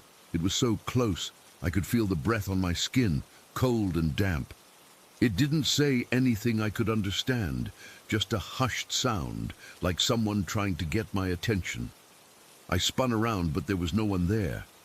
My whole body went rigid, and I couldn't move for what felt like minutes. I remembered T telling me about her experience, how she heard her name whispered when she was alone, and it froze her in place. Now I knew exactly what she meant. It was like my limbs had turned to stone, and all I could feel was this sheer, gut-wrenching fear. I finally managed to stumble out of the office and back down the hallway. I was breathing hard, almost hyperventilating, and my hands were shaking so bad I could barely hold my keys. I got back to the front counter and locked the door behind me, even though we're not supposed to during business hours. But it was the middle of the night, and I didn't care. I just needed to feel safe. For the next hour or so, I tried to calm down. I turned up the radio, but every time a song ended, the silence felt heavier. I kept seeing movement in the corners of my vision, shadows shifting, like something was pacing just out of sight. Around 3 in the morning, that creeping panic Jay talked about started to set in. It wasn't just fear. It was this deep, overwhelming dread, like something terrible was about to happen. I felt it building in my chest, making it hard to breathe. I started pacing behind the counter, checking the security cameras on the little monitor. Everything looked normal. Aisles empty, doors closed. But I couldn't shake the feeling that I was being watched from every angle. Then, around 3:30, I saw something on the camera that made my blood run cold.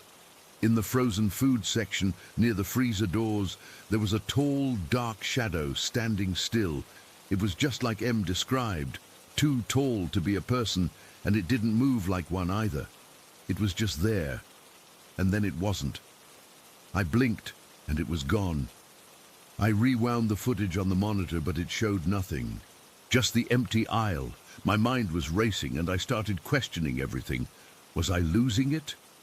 But I knew I wasn't alone in this. The others had seen things too. I decided to call someone, just to hear a human voice. I picked up the store phone and dialed my friend, but it went straight to voicemail. I tried not to panic, but the silence was getting to me. That's when I heard another crash from the manager's office, louder this time, like something heavy had fallen. I didn't want to go back there, but I had to check.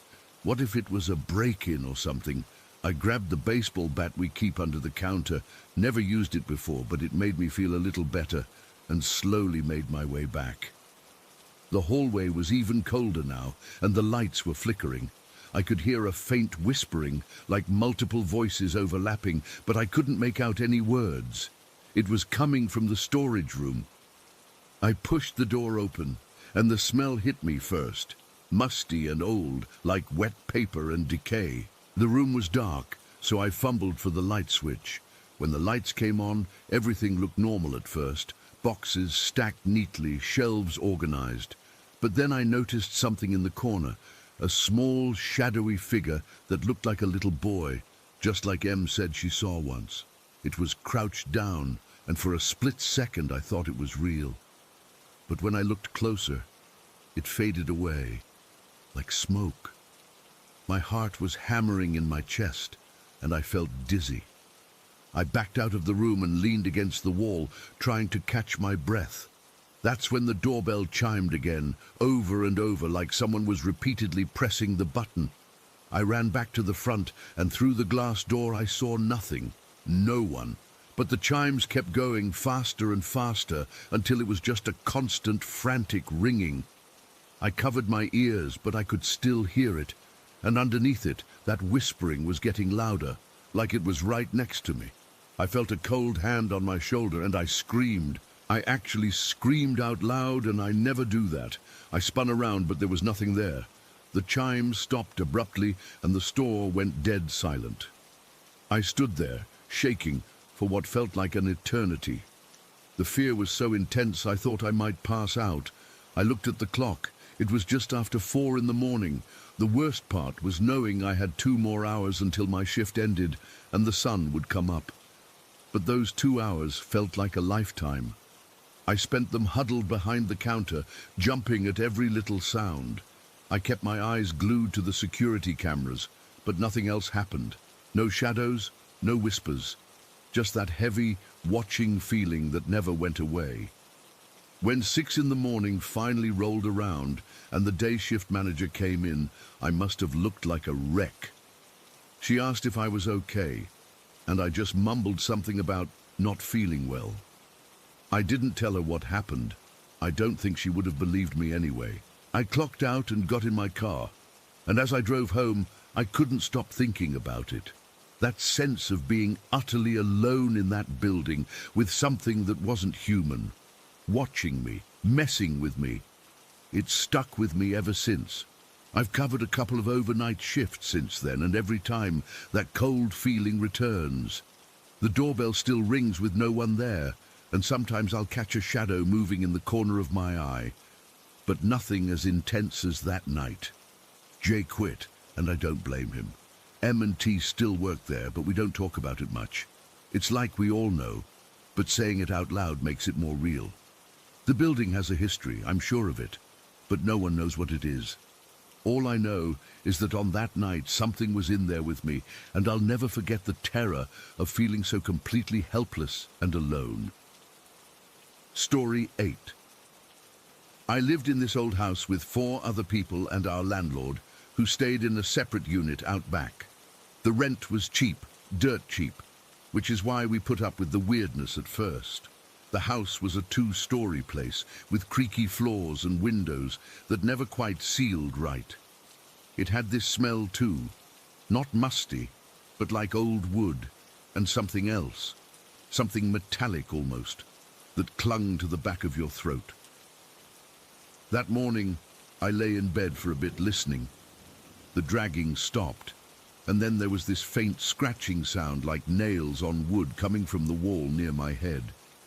I'd gotten used to it, but that day it felt different, sharper, more intentional. I got up because I couldn't sleep anymore. My heart was already beating a little too fast, and my hands were clammy. I remember pulling on a pair of jeans and a t-shirt, the same ones I'd worn the day before, because who cares when you're living in a place that feels like it's watching you? I crept out of my room and into the hallway. The house was quiet, but not the good kind of quiet. It was the kind that feels like it's holding its breath. Downstairs, the kitchen light was off, but I could see the faint glow from the street lamp outside filtering through the curtains. Everything looked normal, but I knew it wasn't. I headed to the kitchen to make coffee, my footsteps echoing on the hardwood floor. The dragging sound had come from here, I was sure of it. As I filled the kettle, I noticed one of the chairs was pulled out from the table just a few inches. Not enough to be obvious, but I always pushed them in before bed. My skin prickled. I tried to shake it off. Maybe one of the roommates had gotten up for water or something.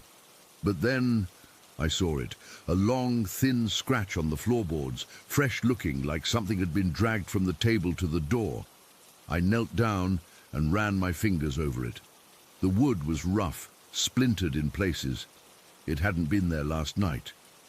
I made my coffee and sat at the table, trying to act normal. The house was still quiet, but I could feel it, this tension in the air, like before a storm. Around 7, one of my roommates, let's call him Jake because I never learned his last name, came down. He looked tired, bags under his eyes. "You hear that shit again?" he mumbled, pouring himself a cup. I nodded. We didn't talk much about it anymore. It was just part of life here. But that day, he seemed more on edge. "I swear I heard a baby crying last night," he said, his voice low, "like a real infant right outside my door. But when I looked, nothing. That got to me. We'd all been hearing things, knocking sounds, mostly at night, and sometimes the lights would flicker or shut off for no reason.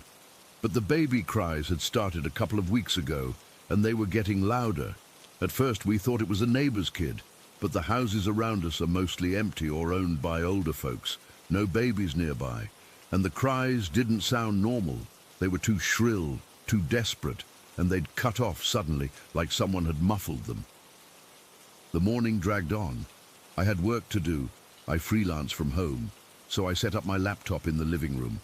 Around 9, the power went out.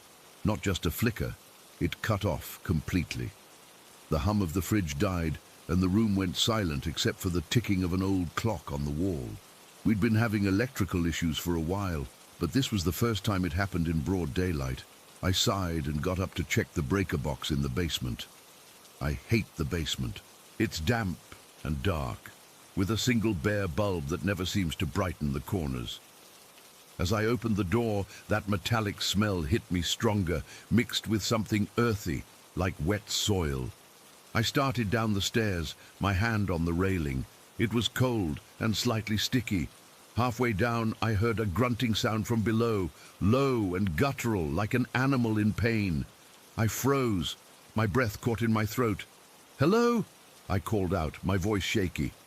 No answer. The grunting stopped, and then there was a laugh. A baby's laugh, high-pitched and gleeful, but it sounded wrong, like it was coming from everywhere at once. I backed up the stairs fast, my heart hammering against my ribs. I didn't bother with the breaker. I just shut the door and leaned against it, trying to calm down. When I got back to the living room, the power was back on, like nothing had happened. Jake was there looking at me. "You okay?" he asked. I shook my head. "Heard something in the basement," I said, and he just nodded like it was expected. We'd called paranormal teams before, a couple of them. They came with their gadgets and recorders, said they picked up EVPs, electronic voice phenomena, and cold spots, but it didn't help. If anything, it made things worse. The activity picked up after they left, like whatever was here didn't like being noticed. Around noon, things escalated. I was in my room, trying to work, when I heard the dragging sound again, this time right outside my door.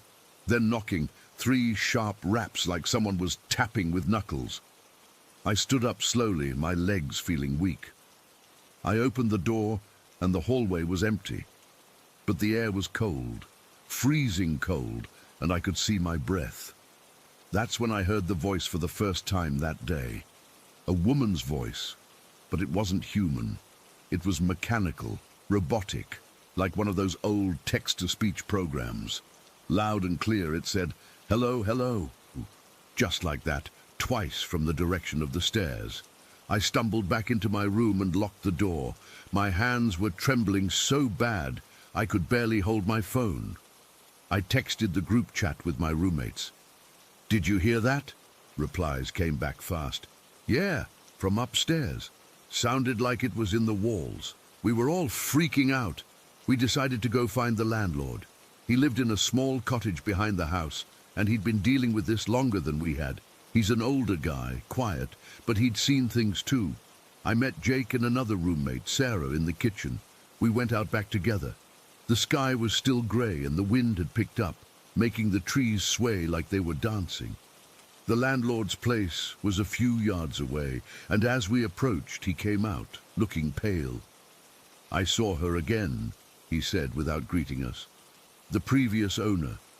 She was standing in the living room last night, just staring at me." He'd told us about her before, a woman who died in the house years ago, but he always said she seemed peaceful. Not anymore. "She looked angry," he whispered. "And there was something else with her, something dark." We went inside his cottage to talk. It was warmer in there, but I still felt cold. He told us he'd been researching and thought the spirit wasn't the woman anymore. Maybe it never was. He said there might have been a violent death in the house long before, something buried in the history. But he didn't have details. All he knew was that the activity was getting worse, and the power outages were making it unsafe. "I'm selling the house," he said finally. I can't have you kids living in this." We were relieved, but also scared. What if it followed us? We went back to the main house, and the rest of the afternoon was a blur. The baby cries started up again, alternating with laughs and those grunting sounds. It felt like the house was alive, taunting us. Around 4 o'clock, the power went out again, and this time it stayed off. We gathered in the living room with flashlights, too nervous to be alone. The shadows danced on the walls, and every creak made us jump. Then, as it got darker outside, the woman's voice came back. "Hello, hello." It was louder this time, echoing through the house. We could hear it from every room. Sarah started crying, and Jake was pacing, muttering about getting out. I just sat there, frozen, my skin crawling. The voice kept repeating over and over, "Hello, hello," in that same mechanical tone. It didn't sound friendly. It sounded like a warning. Around 8 at night, we decided to leave for the evening, maybe get a hotel. But as we were gathering our things, the voice stopped abruptly. The silence was worse. Then, from upstairs, came a series of knocks, fast, frantic, like someone was pounding on a door. We all looked at each other, and without a word, we headed for the front door, but it was locked. The deadbolt was turned from the inside. I tried to open it, but it wouldn't budge. Jake tried too, but it was stuck. That's when the temperature dropped again. I could see my breath in the beam of my flashlight, and the air felt thick, hard to breathe. The woman's voice started up once more, but this time it was different. It was softer, almost whispering, but still mechanical.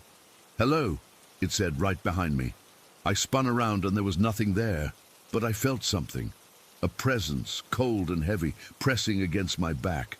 My heart was racing, and I could feel sweat trickling down my spine despite the cold.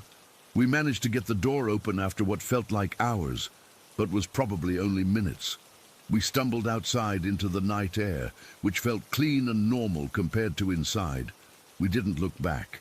We just got in our cars and drove away, not sure where to go.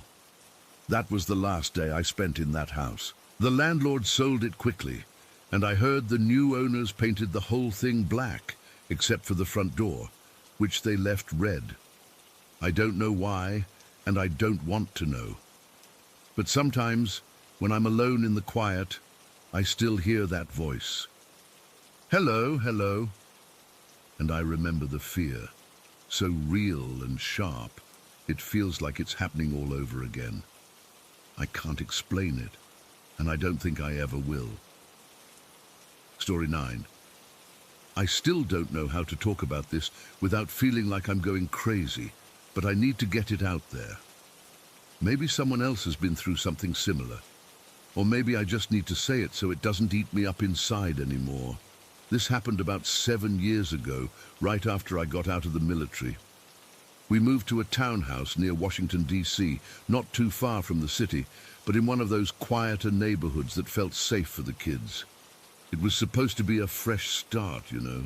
After years of moving around, we finally settled down, or so I thought. The townhouse itself wasn't old or creepy looking. It was built in the 90s, I think, with beige siding and a small backyard where the kids could play. We rented it because it was affordable and close to my new job. My son was 4 at the time, and my daughter was just a baby when we moved in. For the first year or so, everything seemed normal. Then my son started talking about the little boy in his room. At first, we brushed it off as nightmares or an overactive imagination. Kids have weird thoughts, right? But he was specific. He'd wake up crying, saying there was a boy hiding in his closet or under the bed, and this boy was always scared because a bad man was trying to kill him. My wife and I would check the room, turn on the lights, reassure him, but he'd insist the boy was real. He described him as small, with dark hair and old-fashioned clothes, like something out of a history book. We thought maybe he saw something on TV, but we didn't let him watch scary shows. Things escalated when my daughter got older and moved into that room. She was around 3 or 4 by then, and within a week, she started refusing to sleep there. She'd come into our room in the middle of the night, trembling, saying she saw a boy standing in the corner. She'd sleep with the lights on and the TV blaring cartoons, which wasn't like her at all. My wife tried to comfort her, but she'd just cling and whisper about the sad boy. That's when we started to wonder if something was really off. Then my wife saw something herself. One evening, she was sitting on the couch in the living room, reading a book, when she glanced up and saw a short figure, like a child, walk past the couch toward the hallway. She said it was quick, just a blur, and when she looked again, it was gone. She thought it was one of the kids sleepwalking, but when she checked, both were sound asleep in their beds. She told me about it the next morning, and I could see she was shaken. She's not the type to make things up. She's practical, a nurse, so when she says she saw something, I listen. I started feeling things too. When I was alone in the house, usually late at night after everyone was asleep, I'd get this sense that someone was watching me. It wasn't just a feeling, it was physical. I'd be sitting in my armchair, and it felt like someone was in the room with me, maybe even sitting in the other chair. The air would get cold, and I'd have this urge to turn around, but I never saw anything, just that weight, that presence. It made the hair on my arms stand up. I'd served in the military, seen some rough stuff, but this was different. This was eerie, like something you can't fight or explain. The day everything came to a head was a Tuesday in late October. I remember because it was chilly and the leaves were turning, but inside the house felt colder than it should have. My son had been having a rough week, night terrors he called them, and my wife was exhausted from comforting him. That night, after putting the kids to bed, she went to sleep early, and I stayed up to watch some TV. But I couldn't shake that feeling again, like someone was in the room with me. I decided to check on my son, maybe sleep in his room for a bit to see if I could figure out what was going on. His room was at the end of the hallway, small with a window overlooking the backyard. I crept in quietly. He was asleep, curled up with his favorite blanket. The nightlight was on, casting soft shadows. I lay down on the floor next to his bed, thinking I'd just rest there for a while.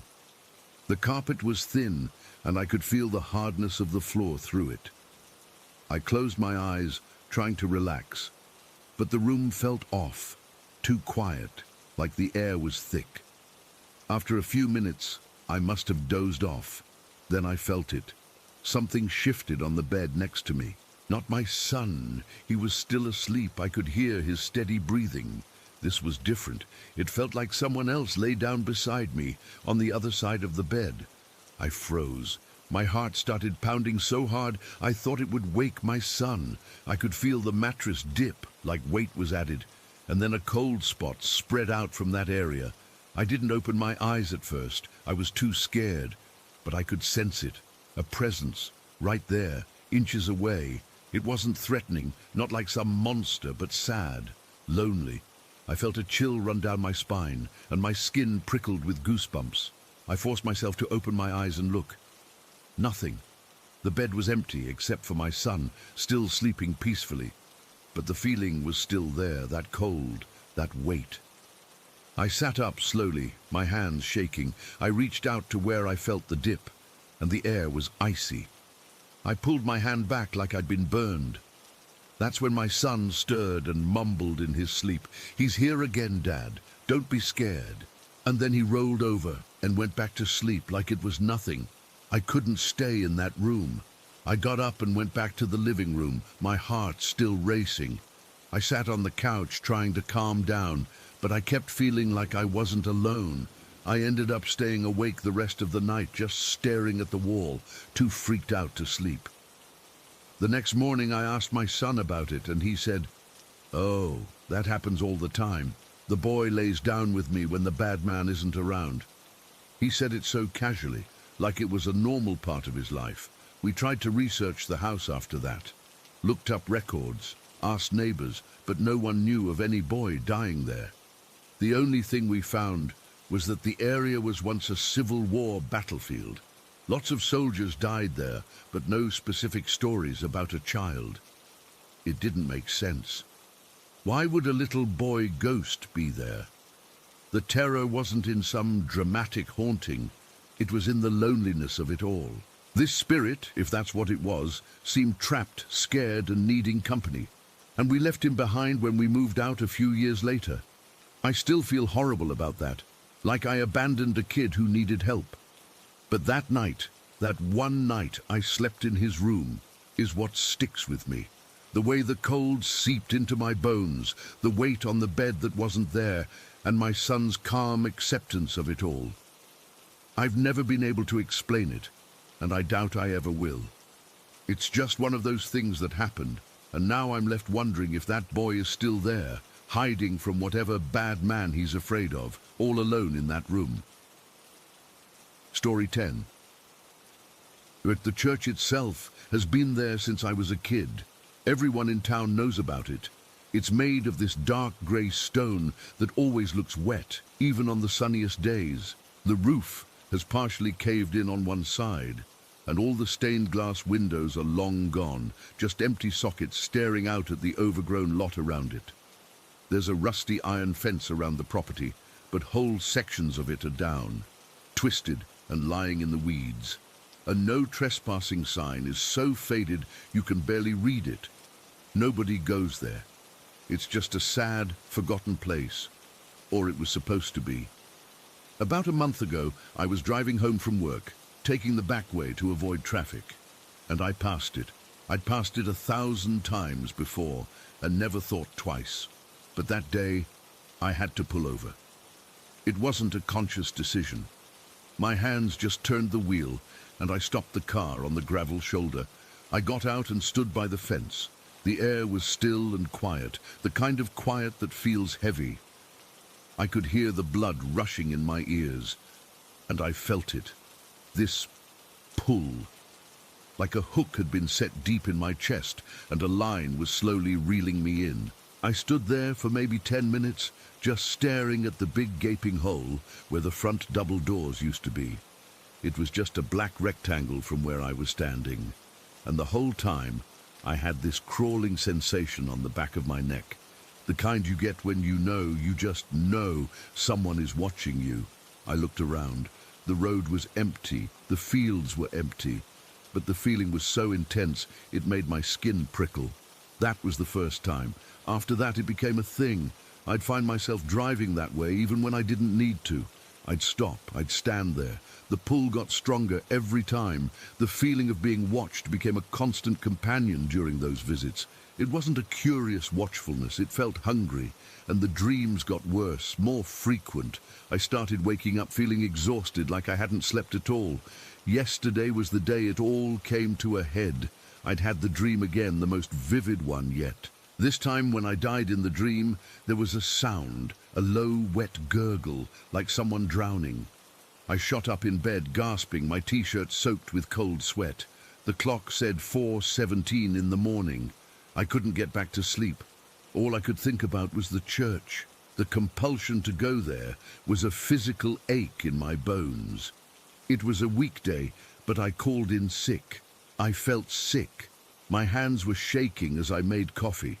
I tried to distract myself. I turned on the TV, scrolled through my phone, but my focus was shot. My eyes kept drifting to the window in the general direction of Thornwood Road. Around 11 in the morning, I gave up. I put on my jeans and a hoodie, got in my car and drove. I told myself I was just going to look, just stand at the fence like I always did, prove to myself that it was just a stupid building, and then go home and finally get some peace. The sky was a flat, dull grey. It had rained earlier, and everything was damp and smelled of wet earth and decay. I parked in my usual spot. The second I stepped out of the car, the feeling was different, more intense. The pull in my chest was so strong it was almost a pain. The watching feeling wasn't just on my neck anymore. It felt like it was coming from everywhere, from the soggy ground, from the trees, from the very air. I walked towards the broken section of the fence, my sneakers sinking into the soft mud. I didn't stop at the fence line this time. My feet just kept moving. I was walking through the weeds towards that black doorway. My heart was a frantic drum against my ribs. Every logical part of my brain was screaming at me to turn around, to get back in the car and drive away and never come back. But my body wasn't listening. It was like I was on autopilot, being guided by some other will. I stood at the threshold. The opening was wider than it looked from the road. The wood that was left of the doors was splintered and rotten, black with age and moisture. The darkness inside wasn't just an absence of light, it was a substance. It looked thick. I could smell it from here, a complex smell of old rot, wet stone, animal musk, and something else underneath it all, something metallic and sour, like old blood. This was the moment I should have run, but I didn't. I took a step forward and then another, and I crossed over into the church. The temperature dropped instantly. It was a cold that went right through my hoodie and settled deep in my muscles. The air was so still and dead it felt hard to breathe. My eyes took a second to adjust. Dim grey light filtered in through the holes in the roof and the empty windows, creating long, sharp shafts of illumination that cut through the gloom. They didn't light the place up, they just made the shadows between them seem deeper and more solid. The inside was a wreck. Pews were overturned and broken, scattered like matchsticks. Hymnals and other papers were strewn everywhere, waterlogged and fused into pulpy mounds on the stone floor. The pulpit was tilted at a crazy angle. At the far end, where the altar would have been, there was just a raised platform of stone, stained dark with I didn't know what. Everything was covered in a fine grey dust and a thicker layer of grime.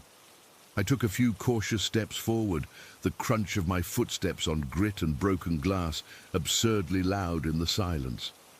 That's when I noticed the first real detail that chilled me. The dust on the floor. It was mostly undisturbed, except for one set of footprints. They started a few feet inside the door and led off towards the back of the church. They were barefoot, human-shaped, but the toes looked too long and the arch was weirdly high. They were fresh, cutting clearly through the layer of filth.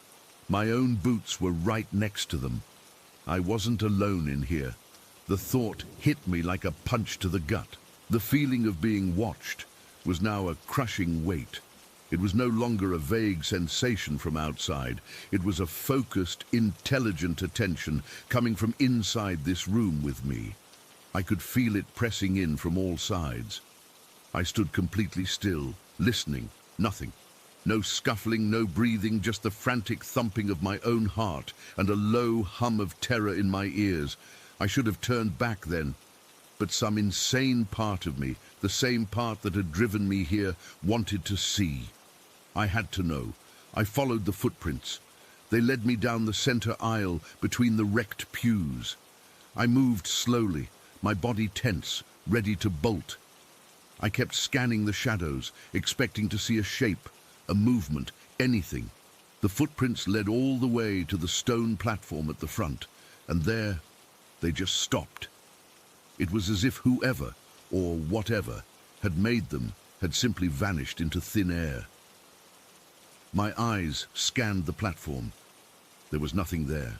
Just that dark, ugly stain that seemed to seep into the stone itself. I was standing right where the altar would have been. The air was colder here, so cold my breath plumed in front of my face in little white puffs. The metallic, coppery smell was stronger too, making my stomach turn. This was the center of it. This was where the hostile feeling was emanating from. It felt like a heart, a cold, dead heart, and it was beating a rhythm of pure malice that I could feel in my teeth. I took a step back, and my foot knocked against something. I looked down. It was a small, cloth-bound book, half hidden under a collapsed piece of pew. It was relatively clean, untouched by the water and mold that had destroyed everything else. Without even thinking, I bent down and picked it up. It was a diary. The cover was plain, dark blue. My hands were trembling so badly I could barely open it. The handwriting inside was neat, but frantic. The entries were dated from years ago. The last few pages were what made my blood run cold. October 12th. The whispers are louder now. They don't come from the walls anymore. They come from the silence itself. October 15th. I saw him again last night, standing by the altar. He has no eyes, just dark holes, but I can feel him looking at me. He's so thin. He smells of the grave. October 19th. He speaks to me without moving his mouth. He says he's lonely. He says he needs a friend to stay with him, forever. He says the church is hungry. October 21st. I can't leave. I tried to run to the door today and it was like hitting a wall of glass. He just watched me from the shadows and laughed. It's not a human sound. October 23rd. This is my last entry. I can feel him right behind me. He's been standing there for hours. I'm so cold. I think he's not going to wait much longer. He says he likes my skin. He says he's going to... The entry ended there, mid-sentence. The pages after that were blank. I dropped the book like it was on fire. My whole body was shaking uncontrollably. The church is hungry. The words echoed in my head. The cold was leaching all the warmth from my body. I had to get out. Now. I spun around and ran for the doorway, or I tried to. My legs felt like they were made of lead. It was like running through deep water, or in one of those nightmares where you can't move fast enough. The black rectangle of the door seemed to be getting farther away, not closer. The shadows between the shafts of light seemed to be thickening, reaching for me. And then I heard it. A sound that stopped me dead in my tracks. It was a low, wet gurgle. The exact sound from my dream. It came from right behind me. I didn't want to turn around. Every cell in my body was begging me not to, but I couldn't help it. I turned my head, just enough to see over my shoulder. There was a figure standing on the stone platform. It was tall and impossibly thin, draped in what looked like ragged, dark cloth that blended into the shadows. I couldn't see its face clearly, but I could see the two dark holes where its eyes should have been. And I could smell it, the grave smell, the old blood smell, all of it, so strong now it made my eyes water. It took a step forward. It didn't walk so much as it glided, its feet not seeming to touch the floor. The gurgling sound came again, and this time I realized it was a form of laughter. I turned fully and faced it, paralyzed by a terror so complete it felt like I was being dissolved in it. The thing raised one long, bony hand and pointed a single, unnaturally long finger at me. And then it spoke. Not out loud. The words just appeared in my head, clear and cold as ice. "You read my book. Now you will stay." The compulsion to move towards it returned, 1,000 times stronger than before. It was a physical force, yanking on the hook in my chest. My feet started to slide forward on the dusty floor, against my will. I was crying, tears streaming down my face, but I couldn't make a sound. I was being pulled towards that thing, towards the altar stone with its dark stain. I was maybe 10 feet away from it, when a shaft of pale grey light from a hole in the roof fell directly on my face. It was weak, but it was real. The outside world, my car, my home, my life. With a scream that tore its way out of my throat, I threw my entire will against the force pulling me. I wrenched my body around, breaking its hold for just a second, and I ran. I didn't feel the heaviness in my legs anymore. I was pure animal panic. I didn't look back. I just sprinted for that doorway, half expecting to hit that invisible wall the diary had described. I burst out of the church, stumbling into the overgrown lot. I didn't stop. I crashed through the weeds, scrambled over the fallen fence, and practically fell into my car. My hands were shaking so badly I could barely get the key in the ignition. I slammed the car into drive and peeled out, gravel spraying behind me. I didn't look in the rearview mirror until I was a mile down the road. When I finally dared to look, the road was empty. The church was out of sight. I got home, I locked the door, I checked all the windows. I'm sitting in my living room now, wrapped in a blanket. But I can't get warm. The cold from that place is still inside me. And the feeling of being watched. It didn't stay at the church, it came home with me. It's here, in the corner of the room, right now. I can feel it. A patient, hungry presence waiting. The gurgling laugh is still echoing in my head. It's been hours, but I can still smell that metallic stench on my clothes. I don't know what it wanted. I don't know why it let me go. But I know it's not finished with me. The pull is gone, replaced by something worse. The certainty that it's just a matter of time before it decides to finish what it started. Story 11. It was one of those boring Sundays where you're just trying to be productive, you know. Get some stuff done around the house. I'd been meaning to get rid of this old headboard for months. It was a solid, heavy thing, dark wood with these carved posts. Nothing fancy, but it had been my grandma's. It just took up space in the spare room, and I figured someone on Facebook Marketplace could use it, so I posted it, took a few pictures, listed it for $40, and forgot about it. A couple of days later, a woman messaged me. She seemed nice, normal, said she was interested and asked if she could come by that afternoon to take a look. I said sure, gave her my address, and that was that. The day she came over was a Tuesday. I remember because I had a dentist appointment in the morning and my jaw was still kind of numb. The sky was that flat grey color it gets in the fall. Not quite raining, but threatening to.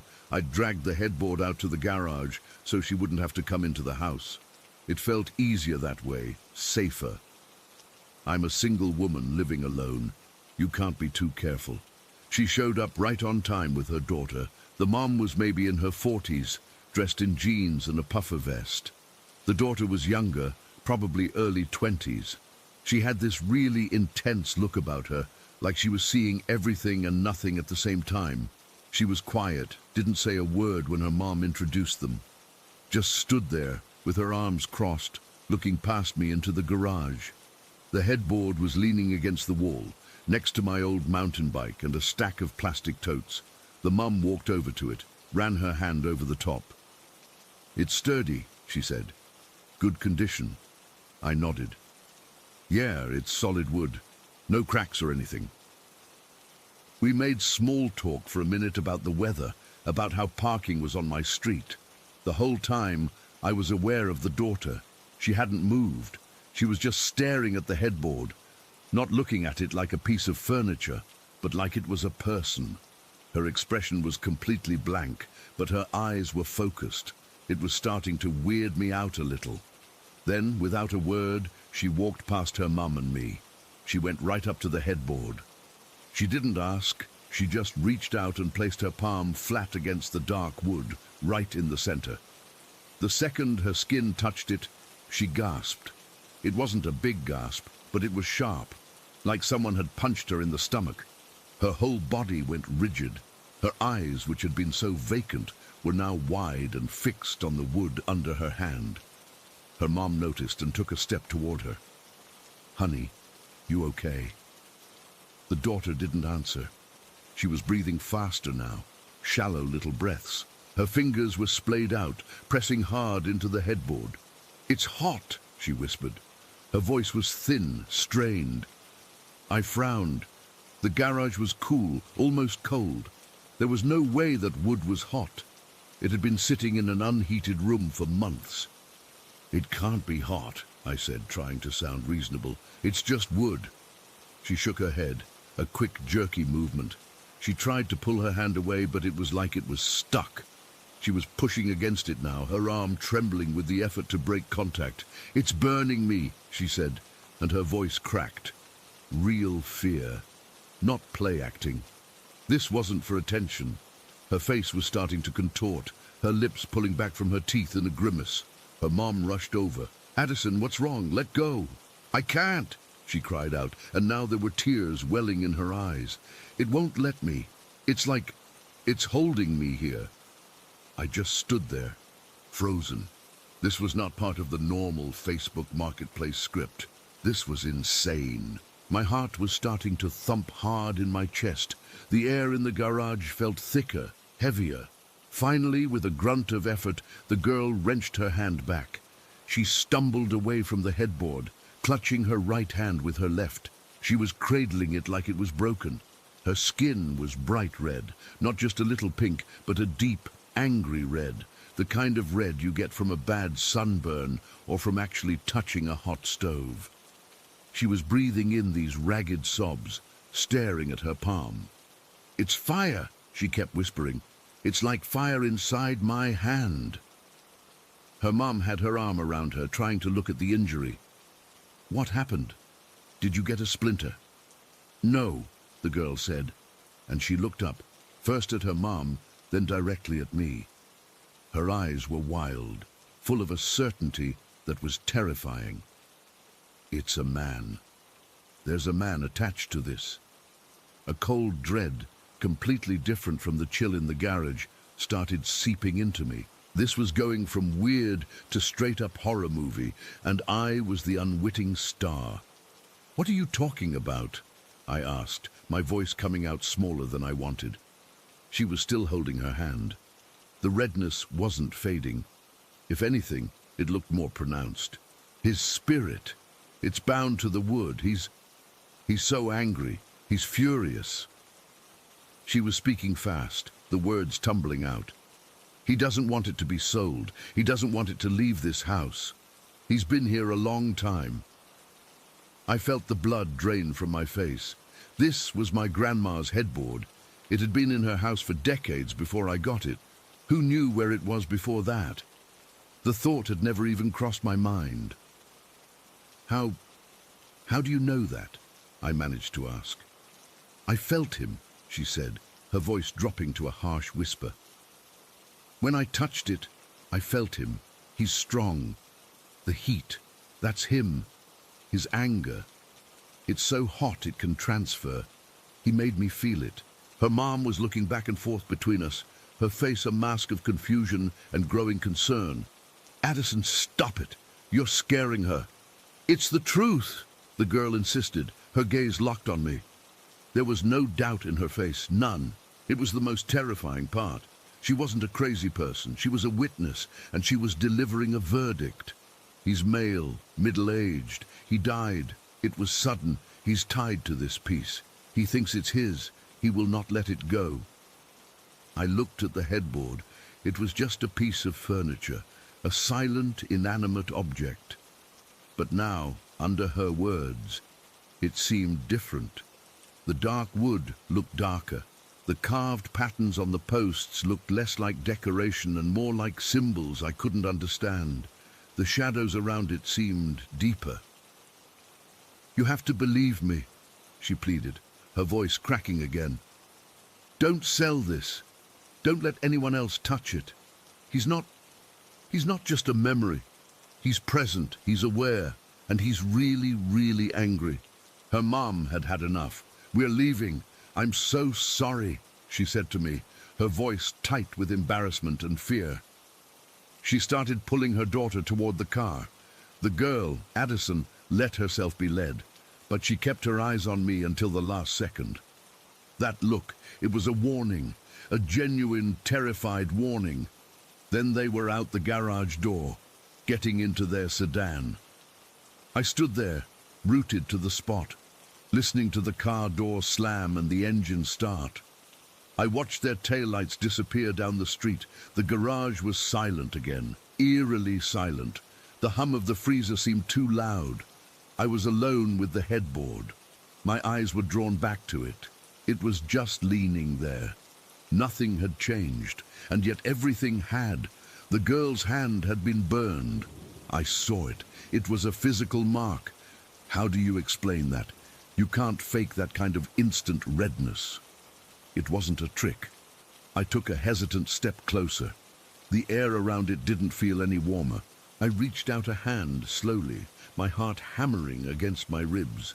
My fingertips hovered an inch from the surface. I was scared. Actually, physically scared to touch it. This thing that had been in my family for years, that had been in my spare room, and I was afraid to lay a finger on it. I forced myself to make contact. The wood was cool, just plain, ordinary, cool wood. I let out a breath I didn't realize I was holding. Relief washed over me. It was fine. The girl was unstable, that was all. She had some kind of episode, it had to be that. But the relief was short-lived, because if the wood was cool, how did her hand get burned?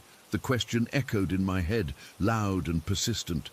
I went back inside, locking the door to the garage behind me. I tried to go about my evening, but I couldn't focus. I made dinner but didn't taste it. I turned on the TV but didn't see it. All I could think about was the headboard in the garage and the absolute bone-deep certainty in that girl's voice. Later that night, I pulled out my phone. I went to the Facebook Marketplace chat. I needed to ask her more. I needed to know what else she felt, if she could tell me anything more about this man. Maybe if I understood, I could make it stop. My fingers trembled as I typed. Hi, I know this is strange, but could you tell me anything else about what you felt today? I'm really freaked out. I hit send. The message went through. And then, a second later, a little icon appeared next to it. She had blocked me, just like that. 1 second I could see her profile picture. The next, it was gone. The chat was still there, but her name was replaced by Facebook user. She had cut off all contact completely. That hit me harder than anything else. Her blocking me felt like a confirmation. She wasn't just a weirdo. She was a person who had encountered something real and dangerous, and her reaction was to run as far away from it as possible. And she had made sure I couldn't follow her or ask any more questions. She had left me alone with it. I spent the rest of the night jumping at every little sound. The house, which had always felt safe and cozy, felt different. The spare room, where the headboard used to be, felt like it had an empty space that was somehow heavier than when the furniture was there. I kept thinking about the headboard sitting in my dark, cold garage. Was it just a piece of wood? Or was it something else? Was there really a presence attached to it? A man who died suddenly and was now so enraged he could project his fury as heat into the hand of a stranger? I didn't sleep. I just lay in bed, staring at the ceiling, listening. I thought I heard a faint creak from the garage once, but it was probably just the house settling. Probably. The next day, I couldn't bring myself to go back into the garage. I left for work through the front door. All day, the headboard was in the back of my mind. It's still in my garage now. I can't sell it. I can't give it away. I can't even bring myself to touch it for more than a second. I think about trying to destroy it, but the idea of taking a sledgehammer to it, of possibly releasing whatever is attached to it, terrifies me even more. That was 3 weeks ago. Nothing else has happened. No more burned hands, no ghostly apparitions, no cold spots. It's just a silent piece of furniture, but I know it's there, and every time I have to go into the garage to get something from the freezer, I feel a prickle on the back of my neck. I move quickly, I don't look at it. I get out as fast as I can. The worst part is the not knowing. I'll never know who he was. I'll never know why he's attached to that headboard, or why he's so angry. I'll never know if the girl was a genuine medium or just mentally ill and incredibly lucky with a psychosomatic burn. I'll never know if the heat was real or if we all just imagined it in a shared moment of panic. But I saw the look in her eyes, I saw the blistering red on her palm, and I felt the sheer, unshakable terror of her certainty. She knew with every fiber of her being that something was in that wood, and now, because of her, I can't not know it too. It's just sitting out there in the dark, and I have no idea what to do. Story 12. I'd been working the early shift in the kitchen at Edwin Shaw Hospital for about 3 months when it started. It was still dark out, maybe 4 in the morning, and I was alone prepping for the breakfast rush.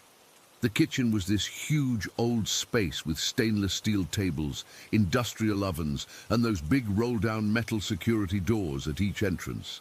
At that hour, with most of the lights off, it felt more like a cavern than a workspace. The air always smelled faintly of bleach and old grease, no matter how much we scrubbed. That morning I was stacking trays near the dish return area when I heard the first bang. It wasn't a small sound. It was loud, metallic, like someone had slammed a heavy fist down on one of the steel tables. I froze, my head snapping up. I figured maybe one of the overnight maintenance guys had wandered in, maybe dropped something. But the room was empty, completely silent again. I remember my heart thumping hard against my ribs, that sudden rush of adrenaline you get when a noise comes out of nowhere in a place that's supposed to be empty. I called out, "Hello?" My voice echoed a little in the big space. No answer. I shook it off, thinking it was probably the building settling or pipes knocking. Old hospitals make all kinds of noises, right? I went back to stacking trays, trying to ignore the prickling feeling on the back of my neck. About 10 minutes later, it happened again. This time, it was closer. A sharp, aggressive bang on the metal surface of the prep table to my left. I actually jumped, my hands fumbling a tray. It clattered to the floor, the sound way too loud in the silence. My breath caught in my throat. This wasn't pipes, this was something hitting metal, hard. I stood there listening, my whole body tense. The silence felt heavy, expectant. I could hear the hum of the walk-in freezer and the faint buzz of the fluorescent light above me, but nothing else. I forced myself to walk over to the table. I ran my hand over the cold, smooth steel surface. Nothing, no fallen utensil, no loose panel in the ceiling above it, nothing out of place. A cold knot tightened in my stomach. I wasn't just spooked, I was starting to feel a deep, unsettled fear. This was deliberate. It felt intentional. I decided to do a quick walkthrough of the entire kitchen, my footsteps unnaturally loud. I checked behind the massive ovens, peered into the dim pantry, even looked under the salad prep counters. Nothing. The place was locked up tight, just me and the ghosts of breakfast past. I was trying to laugh it off in my head, calling myself stupid, but the laugh wouldn't come. The air felt cold, colder than it should have been for a kitchen with the ovens preheating. I went back to my workstation, trying to focus on slicing fruit. The repetitive motion was usually calming, but my hands were shaking. I kept glancing over my shoulder, my ears straining for any sound. That's when the banging started in earnest. It wasn't just one bang anymore. It was a series of them, rapid and loud, coming from the far side of the kitchen near the roll-down doors. Bang, bang, bang, bang. It sounded exactly like someone was taking a hammer to the metal shutters. I dropped the knife I was holding. It hit the cutting board with a clatter. My blood ran cold. This wasn't my imagination. This was real. I stood frozen, my eyes glued to the dark corner where the noise was coming from. Each impact was a physical vibration I could feel in my feet. The sound was brutal, angry. I found my legs moving, carrying me slowly toward the noise, my curiosity battling a primal urge to run. As I got closer, the banging stopped abruptly. The silence that followed was somehow worse. It was a listening silence. I stood about 10 feet from the roll-down door, my heart hammering so hard I could feel it in my temples. The metal shutter was intact, not a dent on it. I could see my own pale, wide-eyed reflection in its slightly smudged surface. There was nothing there, no one, but the air around the door felt icy, a pocket of deep cold in the otherwise warm kitchen. I reached a hand out, not to touch the door, but just to feel the air. It was frigid, like opening a freezer. Then, from right behind me, a single deafening bang exploded on the table I had just been working at. I screamed. I actually screamed, a short, sharp sound that was ripped out of me. I spun around, my back hitting the cold metal of the shutter. The table was empty. The whole kitchen was empty. But the sound still echoed in my ears, ringing. I didn't think. I just ran. I bolted out of the kitchen, through the double doors, and didn't stop until I was in the brightly lit main hallway, surrounded by the familiar sounds of the hospital waking up. I leaned against a wall, trying to catch my breath, my whole body trembling. A passing orderly gave me a weird look. I must have looked like a crazy person. When my shift lead, Brenda, came in an hour later, I immediately pulled her aside. My words tumbled out, jumbled and frantic as I told her about the banging. I expected her to tell me I was hearing things, that I needed more sleep. But she didn't. She just got very quiet, her face going serious. "You too, huh?" she said, her voice low.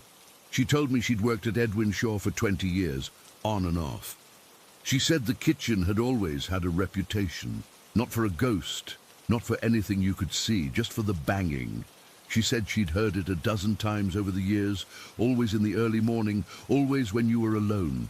She said a guy she worked with, a big, no-nonsense ex-Marine, had quit on the spot after a particularly bad morning, where the banging had followed him from one end of the kitchen to the other.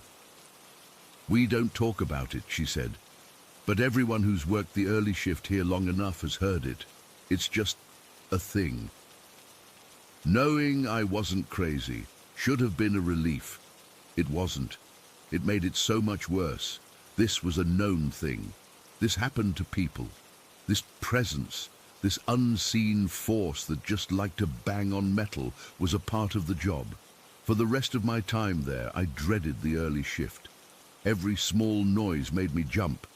If I had to be in the kitchen alone before sunrise, I'd have the radio on loud, trying to drown out the silence, always waiting for it to start again. It did, a few more times. Never as bad as that first day, but enough to keep the fear fresh, enough to make the hair on my arms stand up every single time. The hospital was demolished a few years after I left. I drove by once, just to see. It's all just an empty field now. Grass and weeds growing over where the foundation used to be. But they left the cemetery. It's right there on the edge of the property, all those old headstones still standing. Sometimes I think about that.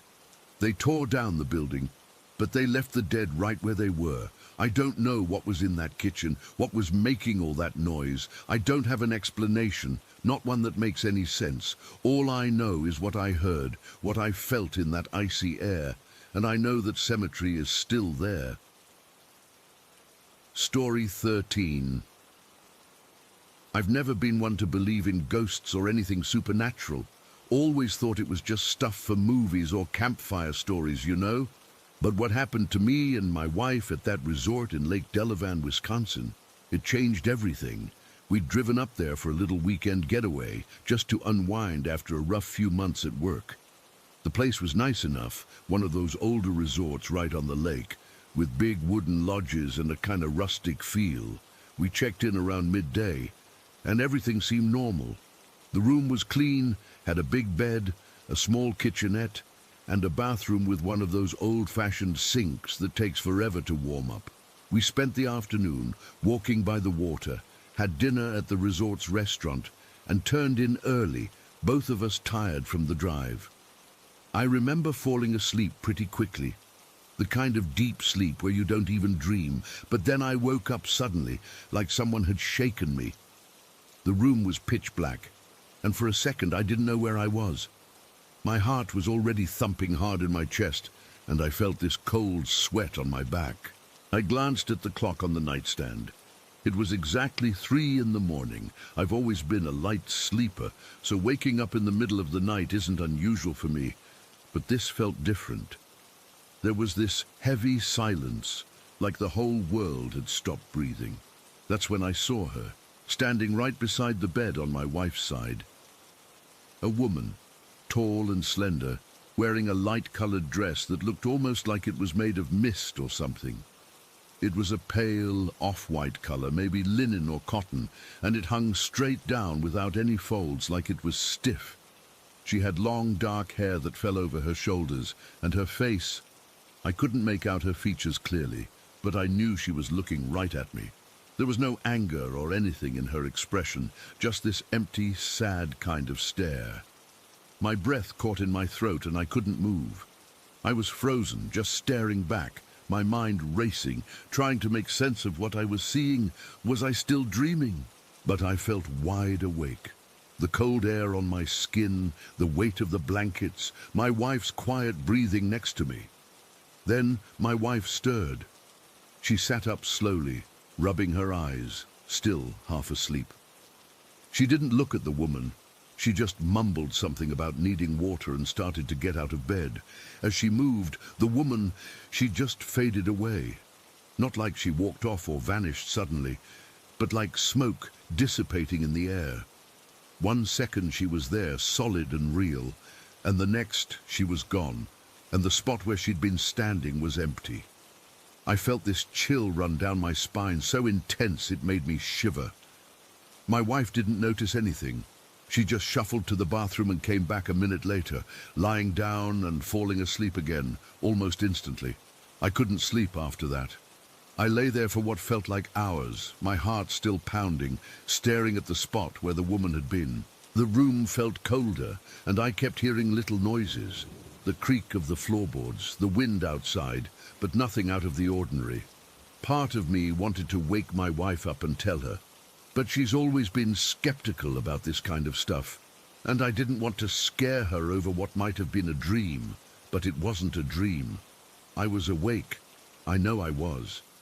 The image of that woman was burned into my mind, the way she stood so still, like she was waiting for something. When morning finally came, the sun started to filter through the curtains, and I felt a little relief. Maybe it was just a one-time thing, a trick of the light, or my tired brain. We got up, and my wife was her usual cheerful self, none the wiser. I didn't say anything, just went about getting ready for the day. That's when the weird stuff started happening again. We were in the bathroom together, brushing our teeth, when the lights above the mirror began to flicker. Not like a bulb about to die, but fast, erratic flashes on and off, on and off. It lasted for about 10 seconds and then stopped. My wife laughed it off, saying it was probably old wiring, but I felt that chill again, the same one from the night before. Then, as we were about to leave the room, I noticed the sink in the kitchenette was on full blast. The cold water was running, and it was loud, like someone had turned the knob all the way. I know for a fact we didn't leave it on. We'd used it the night before to wash a couple of glasses, and I remember turning it off firmly. My wife saw it too and frowned, but she just shrugged and said maybe one of us bumped it in our sleep. But how? The sink was across the room from the bed, and neither of us got up except for that one time. I went over and turned it off, my hand trembling a little. The water was ice cold, and it splashed on my fingers, sending another shiver through me. We decided to go down to the front desk and ask about it. Maybe there was a logical explanation, faulty plumbing or electrical issues.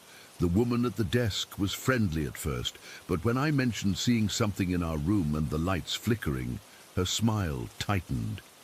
She became defensive right away, saying things like, "Oh, that's just the old building settling," or "We've never had any complaints like that." But her eyes darted away, and she started shuffling papers, not making eye contact. I asked if there was any history of hauntings or strange occurrences, and she quickly changed the subject, offering us a discount on our stay or to move rooms. It felt like she knew something but didn't want to talk about it. That made me even more uneasy. After that, we went back to our room, and I couldn't shake the feeling that something was wrong. My wife tried to reassure me, but I could tell she was getting spooked too.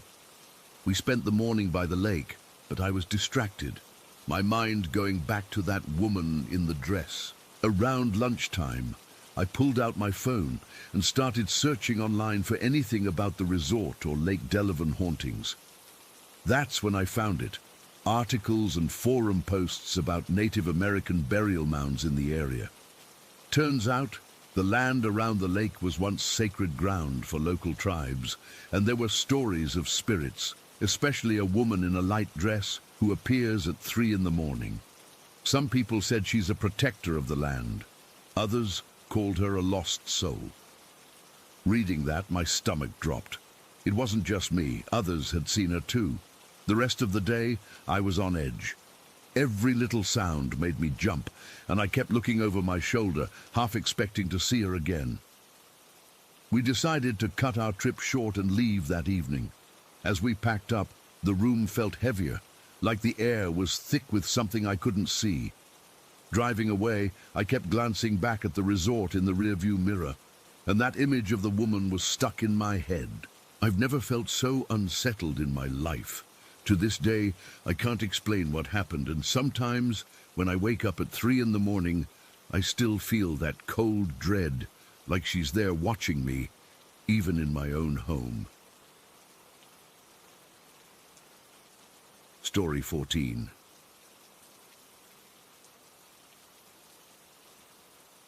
Then the dream started. It wasn't like any dream I'd ever had before. Usually my dreams are this jumbled mess of nonsense, showing up to work in my pajamas or trying to run through molasses. But this was different. It felt real, solid, like I was awake but in another room. I was in my old bedroom from when we were kids, the one with the faded superhero posters on the wall and that weird crack in the ceiling that looked like a dragon. The air smelled like stale cookies and dust, just like it used to. And then the phone rang. Not my cell phone, but this old rotary phone we had when we were growing up. The heavy beige one with the coiled cord that always got tangled. It was sitting on my nightstand, ringing this shrill, insistent ring that made my heart jump. I picked it up, and the receiver felt cold and smooth in my hand. "Hello," I said, my voice sounding small and far away. And it was him, my brother. His voice was exactly how I remembered it, a little rough around the edges, with that hint of a laugh always hiding in there, like he was about to crack a joke. But it was clear, not dream fuzzy. He said, "Hey, little sis, it's me." He always called me that, even though I'm not that little anymore. I was stunned. In the dream, I knew he was gone, but it felt so normal, like we were just catching up. I said, "Is it really you?" Because part of my brain was screaming that this wasn't right.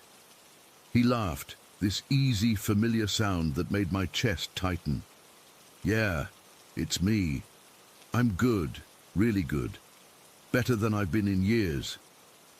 He sounded happy, genuinely happy, not like when he was sick and trying to put on a brave face. There was no strain in his voice, no weakness. It was the voice from before the cancer, from when we'd stay up late watching stupid movies and he'd imitate the characters. Then he said, "Listen, I need you to do something for me. Tell Jenny I've been calling her.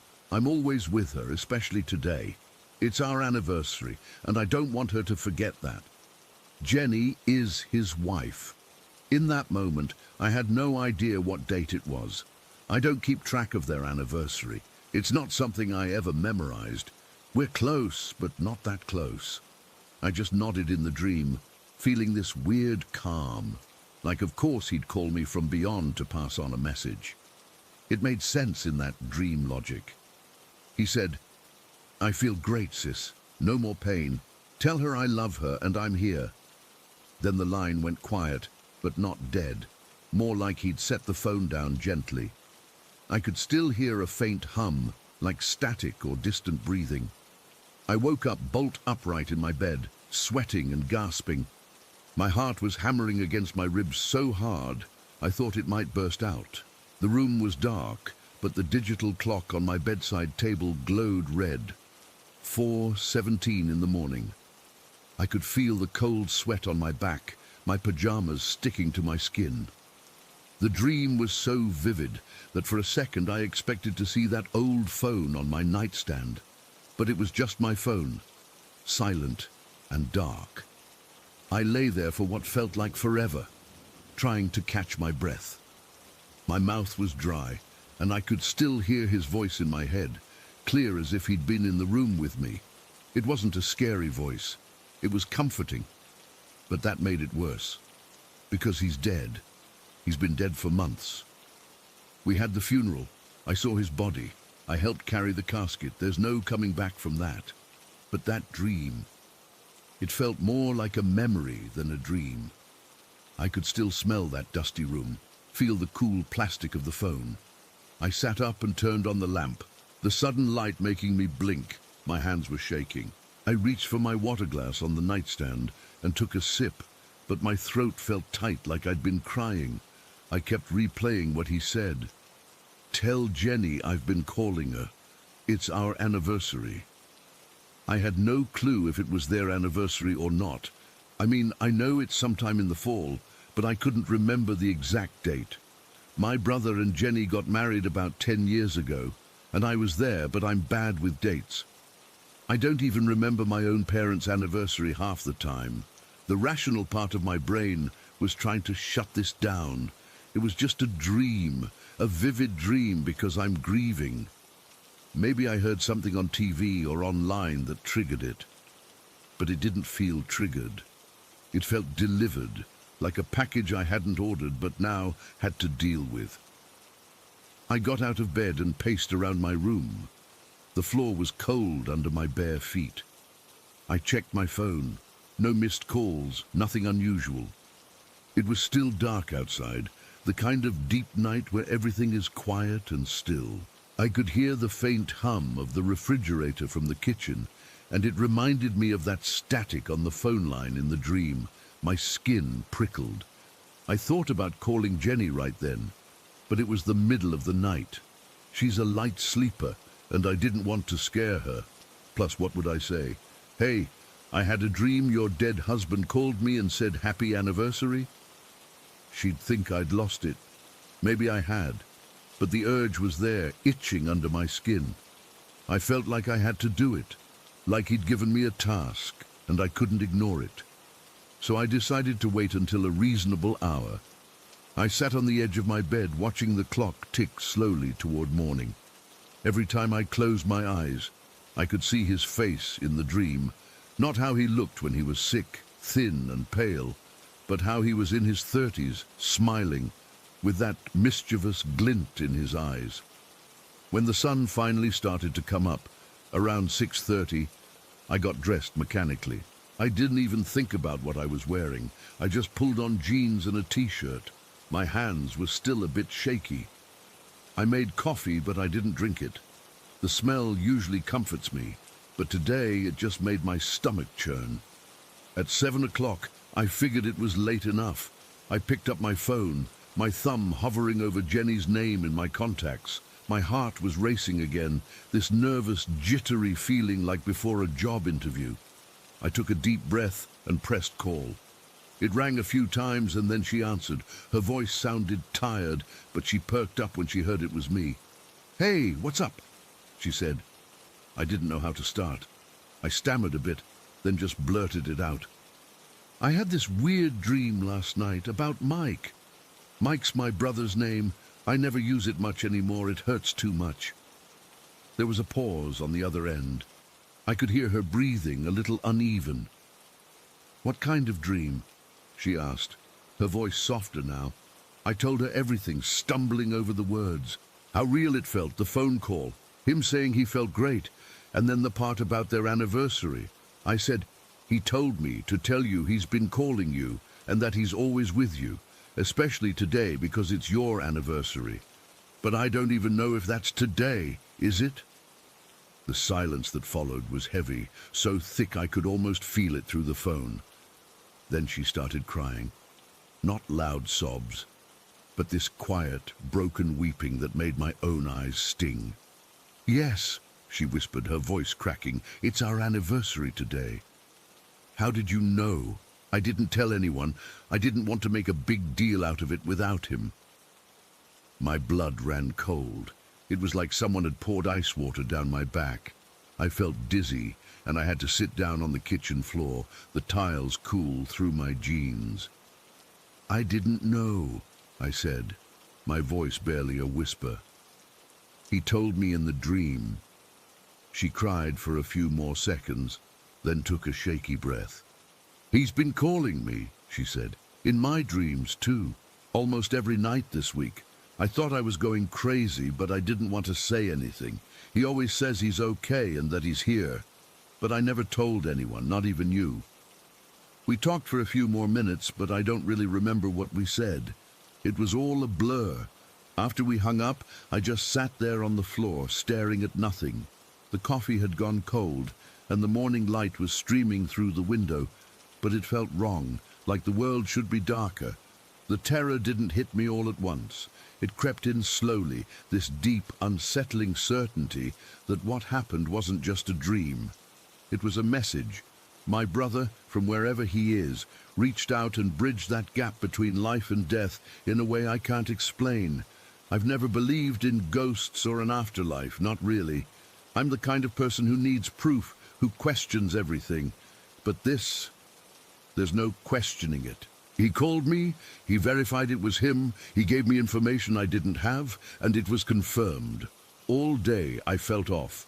I tried to go about my routine. I made breakfast, but I couldn't eat. I turned on the TV, but the sounds and images just washed over me without sticking. Every time my phone rang, I jumped, half expecting it to be that old rotary phone again. The air in my apartment felt charged, like before a storm. I kept catching whiffs of that dusty smell from the dream, even though I'd cleaned recently. I thought about calling Jenny back, but I didn't know what to say. We both knew what happened, and talking about it might make it more real, or less. I don't know. I just felt this weight on my chest, this mix of awe and fear. It wasn't the scary kind of fear like in a horror movie, with monsters and jump scares. It was deeper than that. It was the fear of knowing that there's something after this, that death isn't the end, and that the people we love can still touch us in ways we don't understand. Around midday, I went for a walk to clear my head. The streets were quiet, just a few people out. The sun was shining, but it didn't warm me up. I kept feeling like someone was watching me or walking beside me. I'd turn around, but no one was there. Once, I thought I heard his laugh, that same easy chuckle from the dream, but it was probably just the wind or a bird. I ended up at the park where we used to play as kids. I sat on a bench and watched the ducks on the pond. It was so normal, so everyday, but nothing felt normal anymore. My brother loved this park. He'd push me on the swings until I screamed with laughter. Sitting there, I could almost feel his presence, like he was right next to me, smiling. That's when the full impact hit me. This wasn't just a one-time thing. He's out there somewhere, and he's okay. He's happy, and he's still connected to us. That should be comforting, and in a way it is, but it's also terrifying, because if he can call me in a dream, what else is possible? What other boundaries can be crossed? It shakes everything I thought I knew about the world. I stayed there for a while, until the sun started to dip lower in the sky. My phone buzzed in my pocket, and I flinched. It was just a notification from some app, but my heart skipped a beat. I headed home, my steps slow and heavy. Back in my apartment, the silence felt louder than ever. I didn't turn on any lights. I just sat in the growing dark, thinking about that phone call. The way his voice sounded, so alive and real. The specific details, the anniversary, the fact that he'd been calling Jenny too. It wasn't vague. It was precise, like he knew exactly what he was doing. As night fell, I felt exhausted, but wide awake. I didn't want to sleep, afraid of what might happen if I did. Would he call again? Would I hear that phone ring? I lay in bed staring at the ceiling, just like the night before. But this time, it was different. I wasn't just grieving. I was waiting, anticipating something I couldn't name. The terror of it all isn't in some ghostly apparition or a chilling breeze. It's in the certainty, the unshakable knowledge that he reached out, that death isn't a wall, but a door, and sometimes it opens just a crack. I don't have any answers, and I probably never will. But that day, from the dream to the phone call to the slow dawning realization, changed something in me forever. I'm still me, but now I carry this with me, this bridge between here and there, and I don't know how to cross it, or if I even want to. Story 15. I still get chills thinking about it, and it's been years, but I can remember that day like it was yesterday. My sister and I were at our aunt's house, just a regular visit, nothing out of the ordinary. We were both in our teens then, and our aunt lived in this old, kinda creaky house out in a quiet neighborhood. You know the type, big backyard, lots of trees, and a garage that felt like it was from another era. It was a Saturday afternoon, the kind where the sun was starting to dip, casting long shadows, but it wasn't dark yet. We'd been helping our aunt with some stuff around the house, mostly just hanging out, talking and eating snacks she'd laid out for us. Our aunt has always been this no-nonsense kind of person, really practical, not the type to believe in ghosts or anything like that. She'd asked us to do a simple favor, go out to the garage and turn off the light. She said she thought she'd left it on earlier when she was getting some gardening tools, and she didn't want to waste electricity. I remember shrugging it off. It seemed like the easiest thing in the world. My sister and I exchanged a look like, sure, no big deal, and we headed out through the kitchen door that led to the backyard. The garage wasn't attached to the house. It was this separate building, maybe 30 feet away, set back near a line of pine trees. It had this weathered wooden door that always stuck a little, and the path to it was just dirt and gravel that crunched under our shoes. I remember the air felt cool, with that damp, earthy smell you get after a light rain earlier in the day. My sister was walking beside me, and we were chatting about some TV show we'd been watching, nothing important. I could hear birds chirping in the distance, and it all felt so normal, so everyday. When we reached the garage, I pushed the door open. It groaned on its hinges like it always did. The inside was dim, even with the light on, because the windows were small and dusty, letting in only slivers of daylight. The garage was packed with old junk, boxes of who knows what, a lawnmower that hadn't been used in ages, and shelves lined with rusty tools. The single bulb hanging from the ceiling was on, casting a weak, yellowish light that made everything look kind of eerie, but in a familiar way. I'd been in there plenty of times before, so it didn't spook me at first. My sister reached for the light switch, which was on the wall right inside the door. It was one of those old-fashioned pull-chain ones, and she gave it a tug. The light went out with a soft click, and suddenly we were plunged into near darkness. The only light now came from the open doorway behind us and the faint glow from the house windows. It took a second for our eyes to adjust, and that's when I saw it. In the far corner of the garage, where the shadows were deepest, there was this figure, tall, really tall, like it almost reached the ceiling, and completely dark, not just black but like a void, like it was sucking all the light out of the space around it. It was just standing there, silent and still. No features, no face, no arms or legs that I could make out. Just this solid, dark shape that felt wrong, deeply wrong. My breath caught in my throat, and for a heartbeat, I thought maybe it was a shadow or a trick of the light, but no. It was too defined, too real. I froze, and I could feel my sister freeze beside me. She must have seen it too, because she let out this tiny, choked gasp. My heart started hammering in my chest so hard I could feel it in my ears. It was like all the air had been sucked out of the room, and this cold dread washed over me, starting from my head and spreading down to my toes. I couldn't move, couldn't speak. It was like my body had turned to stone. The figure didn't move, didn't make a sound, but I could feel its presence, this heavy, oppressive feeling that made the hair on my arms stand up. Then, without thinking, I grabbed my sister's arm, and we both just bolted. We didn't say a word. We just turned and ran out of that garage as fast as we could. I remember the gravel crunching under our feet, the sound loud in the sudden silence, and the cool air hitting my face as we sprinted toward the house. My legs felt like jelly, but adrenaline pushed me forward.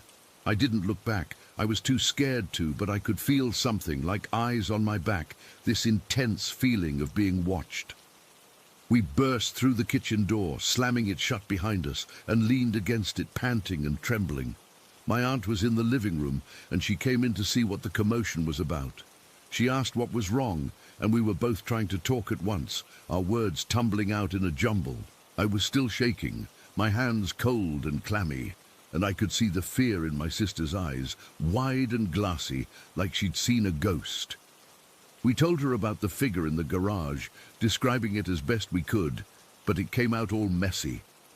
I said it was tall and dark, like a shadow but solid, and my sister kept repeating, "It was just there, standing there, not moving." My aunt listened, but I could see the skepticism on her face. She's always been the rational one, and she thought we were exaggerating or maybe playing a prank. She said it was probably just a shadow from the trees or something we'd imagined because it was getting dark, but we knew what we saw. The rest of that day, we stayed inside, huddled together on the couch, jumping at every little noise. The fear didn't fade. It lingered like a bad taste in my mouth. Every time I glanced out the window toward the garage, I half expected to see that figure again. But it was just the ordinary backyard, growing darker as evening set in. My aunt tried to reassure us, but she didn't get it. She hadn't felt that primal terror, that sense of something utterly wrong. Later, when our parents came to pick us up, we told them too, but they reacted the same way. They said it was likely our minds playing tricks on us, or maybe a stray animal, but an animal doesn't stand that still or look like a void. I remember feeling so frustrated, like no one believed us, and that made it even scarier. The ride home was quiet, and I kept replaying it in my head. The way the light went out, the sudden darkness, and that figure just standing there, silent and menacing. To this day, I have no explanation for what it was. It wasn't a person, wasn't an animal. It was something else, something I can't put into words. Sometimes, when I'm in a dark room or I turn off a light, I get this flashback and my heart starts racing all over again. My sister and I don't talk about it much, but when we do, we both get quiet, because we know we shared something terrifying that nobody else understands. And that's the thing. It happened. It was real to us, and I'll never forget the feeling of that cold, paralyzing fear. Story 16. I've never been someone who believes in ghosts or the supernatural. Not really. Growing up in a Catholic all-girls school in Alabama, you hear a lot about saints and miracles, but it always felt like stories, you know? Something distant and safe. But what happened that one day, on El Dia de los Muertos, changed everything. I was 12 years old, and it was a Tuesday, I think, because we had half-day classes for some reason, and a bunch of us decided to go to this old military cemetery on the outskirts of town. It wasn't a big place, just a small patch of land with rows of graves, mostly for Hispanic soldiers from way back. My friend Maria, well, she wasn't really a friend, more like this girl in my class whose family was from Mexico, had the idea to bring offerings. She said it was a way to honor the dead, like her abuela taught her. So we gathered marigolds from the school garden and some sugar skulls from the local market, the kind that look pretty but taste like chalk if you bite into them. The air was cold that afternoon, the kind of cold that seeps into your bones, even through your jacket. It was maybe 3 o'clock when we got there, and the sky was already turning grey like it does before a storm. There were 5 of us, me, Maria, and 3 other girls from school. We didn't have names for each other beyond that. We were just a group, you know. The cemetery was quiet, too quiet. No birds, no wind, just this heavy silence. The graves were old, some of them leaning to the side, with names worn away by rain and time. We walked to this white marble monument in the center. It was for some colonel or something, and it had wide stone steps leading up to it. The stone was freezing to the touch, and we sat there huddled together, placing the marigolds and sugar skulls around the base.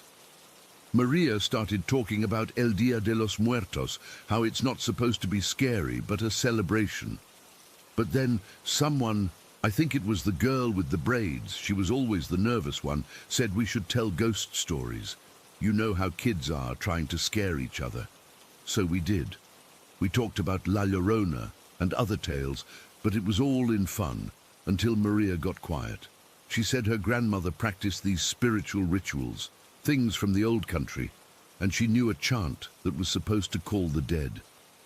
She whispered it at first, just under her breath, and we all laughed. But then she said it again, louder. It wasn't in English, just these guttural words that sounded ancient and wrong. I remember the hairs on my arms standing up, and I felt this chill, like someone had opened a window in the middle of winter. Then it happened. The monument shook, not like a little vibration, but violent, like a train was passing right underneath us. I'm not exaggerating. It was so sudden and hard that my teeth rattled and I almost fell off the steps. It wasn't from the wind or anything natural. There was no noise, no earthquake feeling in the ground, just this intense trembling coming from the stone itself. We all screamed and scrambled down the steps, our feet slipping on the cold marble. I remember looking back, and the monument was still like nothing had happened, but we all felt it, or at least I thought we did. When we got to the bottom, panting and crying, Maria said she didn't feel anything, and the others were confused too. But I know what I felt. It was real, and it scared the hell out of me. We ran away from there, not looking back, and ended up near the front gate of the cemetery. The fog had rolled in, this thick, freezing mist that made it hard to see more than a few feet ahead. My heart was pounding so hard I could feel it in my throat. That's when I saw him, a man in a black coat walking slowly between the graves. His head was pulled low like he was hiding his face, and he moved in this weird, deliberate way like he wasn't in a hurry. I pointed, and the other girls saw him too, but no one said anything. We just stood there, frozen. He didn't look at us, just kept walking, and then, when I blinked or something, he was gone. Not like he walked away, but vanished. The fog was still there, but where he had been, there were no footprints, no shadow, nothing. It was like he was never there. We bolted out of the cemetery and didn't stop running until we got back to the school. The whole way, I kept expecting to see him behind us, but there was nothing. That night, I cried under my blanket in my dorm room. The other girls were asleep, but I couldn't stop shaking. It wasn't just fear. It was this certainty that something had changed, that whatever we had stirred up was now following me. I could feel it, like a weight on my chest, and every time I closed my eyes, I saw that man in the black coat, or felt the monument shaking beneath me. It's been years, but I still can't explain it, and I've never gone back to that cemetery. Story 17. That night was like any other, a school night. I'd done my homework, watched some TV with my parents, and gone up to bed around 9:30. I remember the routine. I'd brush my teeth in the bathroom that always smelled faintly of mildew, change into my pajamas, and then make the mad dash from the brightly lit hallway into my dark room, jumping into bed before whatever might be under it could grab my ankles. Kid stuff, you know. I'd outgrown most of those fears, but the habit stuck. I got into bed, the springs in the old mattress groaning like they always did. I lay there for a while, just staring at the ceiling, listening to the house settle. It was a symphony of noises you got used to. The hum of the refrigerator downstairs, the click of the furnace kicking on, the faint groan of a floorboard as the house cooled down for the night. My door was open a crack, just enough to let a sliver of light from the nightlight in the hallway spill across my floor. I must have been drifting off when I heard a different sound. It wasn't the house. It was a soft, scraping shuffle, like someone dragging their feet very slowly across the worn-out carpet in the hall. My eyes snapped open. I held my breath, listening so hard my ears started to ache. Nothing. Just the normal house sounds. I let out my breath, my heart thumping against my ribs. I told myself it was the wind, even though I knew the windows were shut tight. It was January. Everything was frozen solid outside. I rolled over, pulling the comforter up to my chin, trying to get comfortable again. That's when I saw it. Through the crack in my door. At the top of the stairs, just standing there in the dim glow of the nightlight, was a figure. My brain just froze. It couldn't process what I was seeing at first. It was tall, impossibly tall and thin, like a streak of black smoke stretched out to look like a man. It was wearing a long coat that went all the way down to the floor, and on its head was a wide-brimmed hat, like an old-fashioned fedora, but it wasn't solid. It was made of shadow, a deeper, thicker blackness than the darkness of the hall. It had no face, no features at all, just this oppressive shape that seemed to suck the light right out of the air around it. It wasn't moving. It was just standing there, at the top of the stairs, facing my door. I didn't scream. I couldn't. My throat closed up tight. All the air just left my lungs.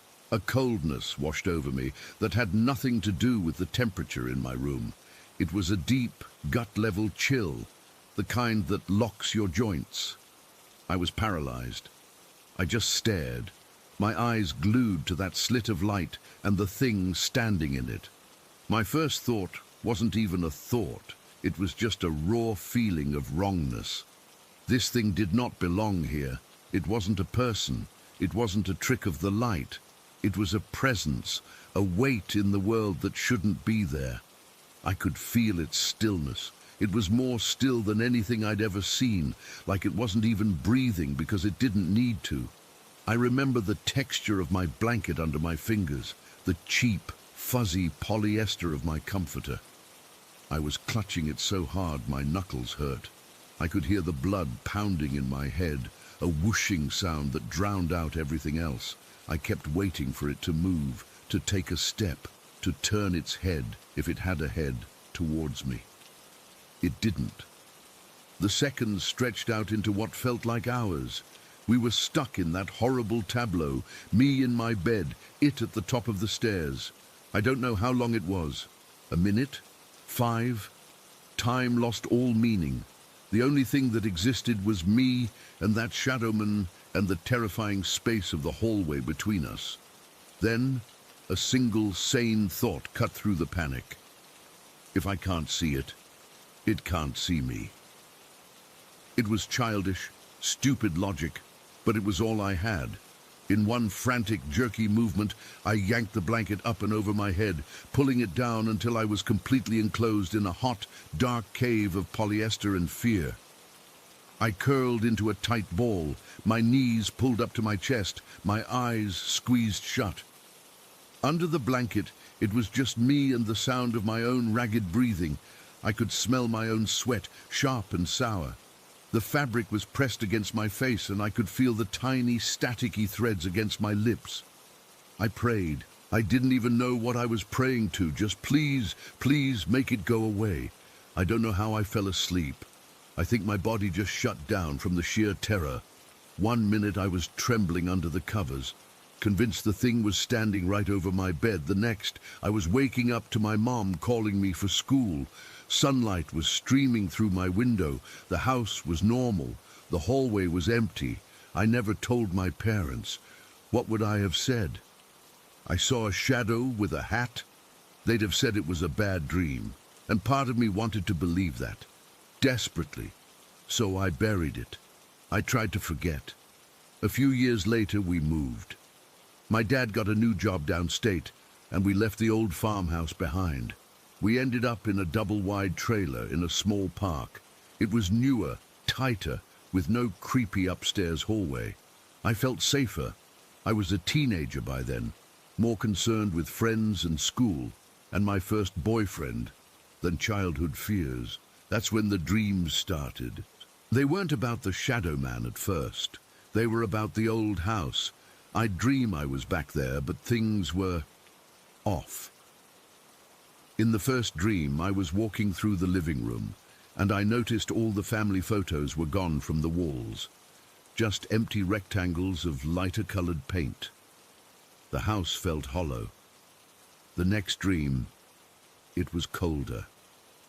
I could see my breath inside the house. I was wearing just a t-shirt and shorts, and my arms were covered in goosebumps. I remember walking into the kitchen, and the table and chairs were gone. The room was completely empty, a deep, unsettling emptiness that felt hungry. The dreams kept coming every few weeks, and each time the house was emptier, more stripped bare. In one, all the carpet was gone, and my footsteps echoed on the bare wooden floors. In another, the windows were just black squares, like someone had painted over them from the outside. The cold got worse. It wasn't a normal winter cold. It was a deep, penetrating cold that seeped into my bones and made my teeth ache. And the figure was there. Not at the top of the stairs, but in the dreams. It started to move. At first, it was just a dark smudge at the end of the hall. In the next dream, it was halfway down the hall. Then, it was right outside my old bedroom door. It was always the same, tall, thin, the long coat, the wide-brimmed hat. It never got any more detailed. It never became a person. It was just this walking silhouette of darkness, and with each dream, it got closer. The feeling was always the same too.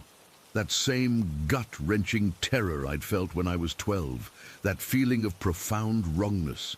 In the dreams, I was always frozen, unable to run or scream, just forced to watch it approach. The worst dream was the last one. I was in the old house. It was completely barren.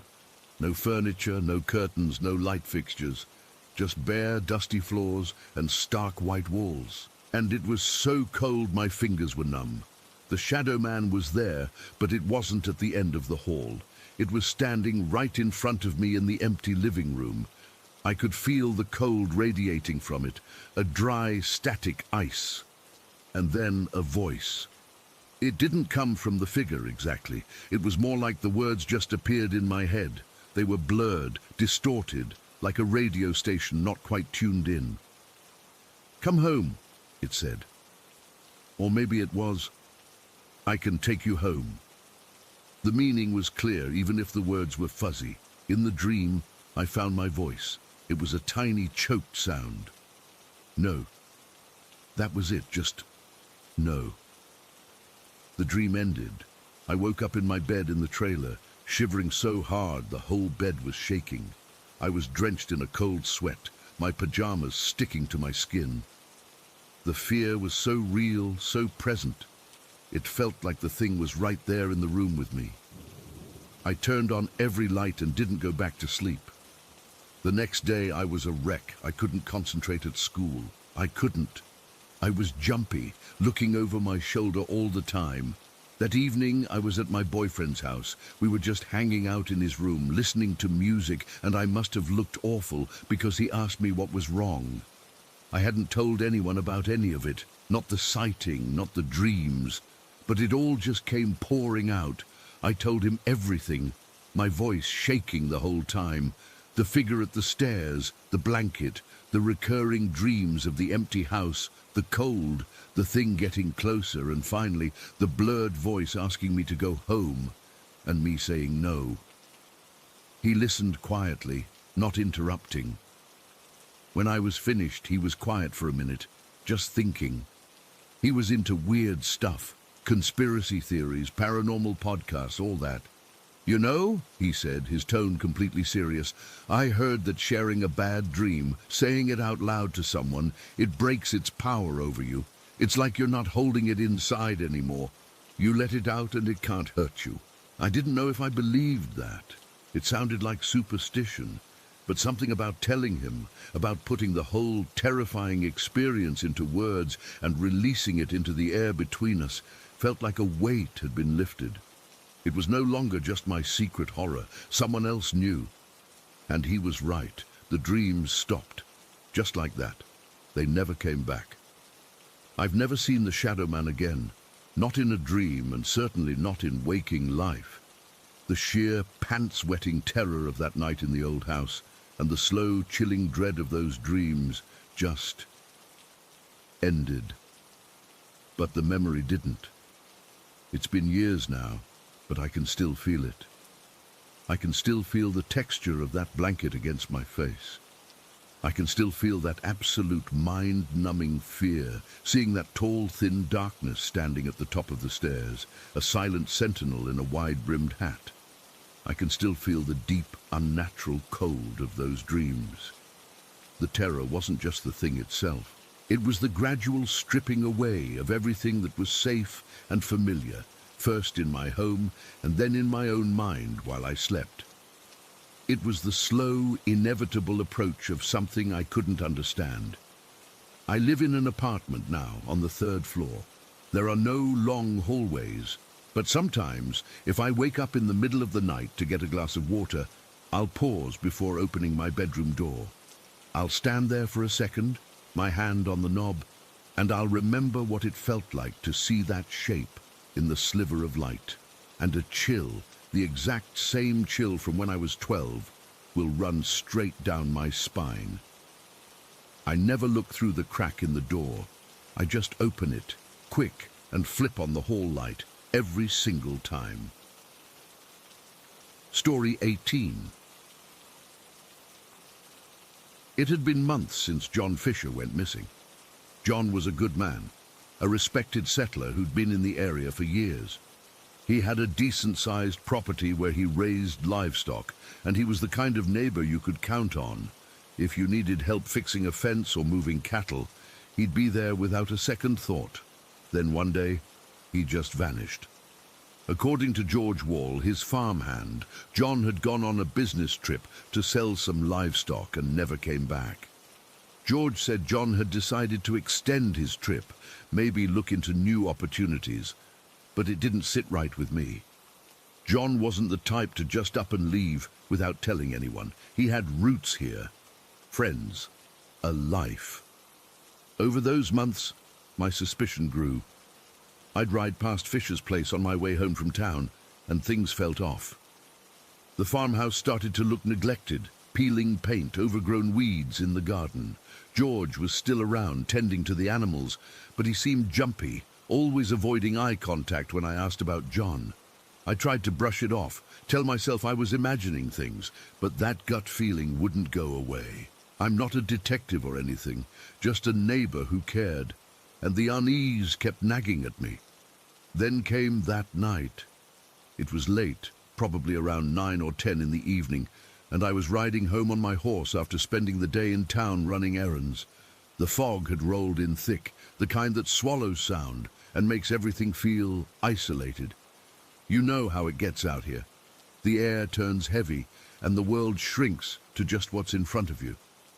I was on the dirt road that cuts between my place and Fisher's, the one lined with old eucalyptus trees that creak in the wind.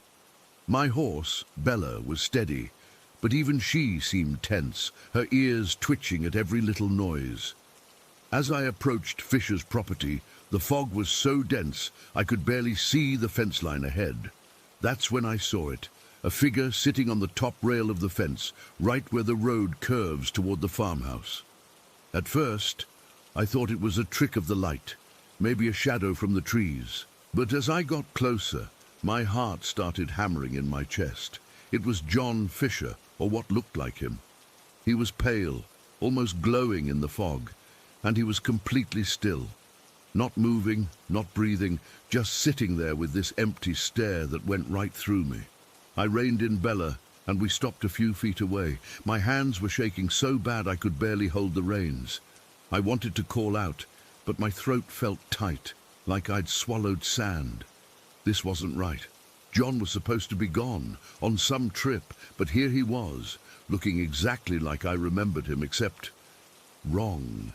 His clothes were the same work pants and shirt he always wore, but they hung off him like he'd lost weight, and his skin had this waxy, colorless quality. There was no sound, no wind rustling the leaves, just this oppressive silence. Then, slowly, he slid down from the fence. It wasn't a natural movement, more like he was floating, his feet barely touching the ground. He landed softly, and that's when he lifted his arm. His finger was long and bony, and he pointed straight toward the farmhouse. Not at me, not at anything else. Just that direction, like he was trying to show me something. His eyes were locked on mine, but they were dead, no life in them at all.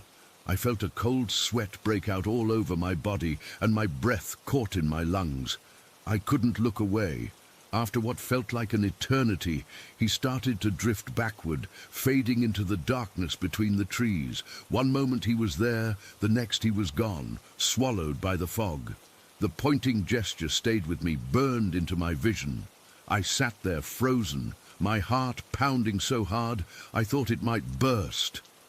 Bella shifted nervously beneath me, and that snapped me out of it. I didn't wait around. I kicked her into a gallop and raced toward town, not caring about the fog or the dark. All I knew was that I had to tell someone, get help, because whatever that was, it wasn't human, and it meant something bad. The ride into town was a blur. I remember the cold air whipping past my face, the sound of Bella's hooves pounding on the dirt, and the fear clawing at my insides. When I reached the main street, it was mostly deserted, but I went straight to the pub where a few locals were still hanging around. I burst in, probably looking like a madman, and started babbling about what I'd seen. At first, people thought I'd had too much to drink, but when I described it, the pale figure, the pointing, their expressions changed. Everyone knew John, and everyone had been wondering about his disappearance. We rallied a small group, maybe 6 or 7 of us, and someone called the police. The officer who showed up was skeptical, but he could see how shaken I was, and he agreed to check it out. By then, it was past midnight, but no one wanted to wait. We headed back to Fisher's place with flashlights and a sense of dread hanging over us. The fog had thinned a bit, but the night was still eerie, with crickets chirping and the occasional howl of a dingo in the distance. When we got there, the police brought in an Aboriginal tracker named Joe.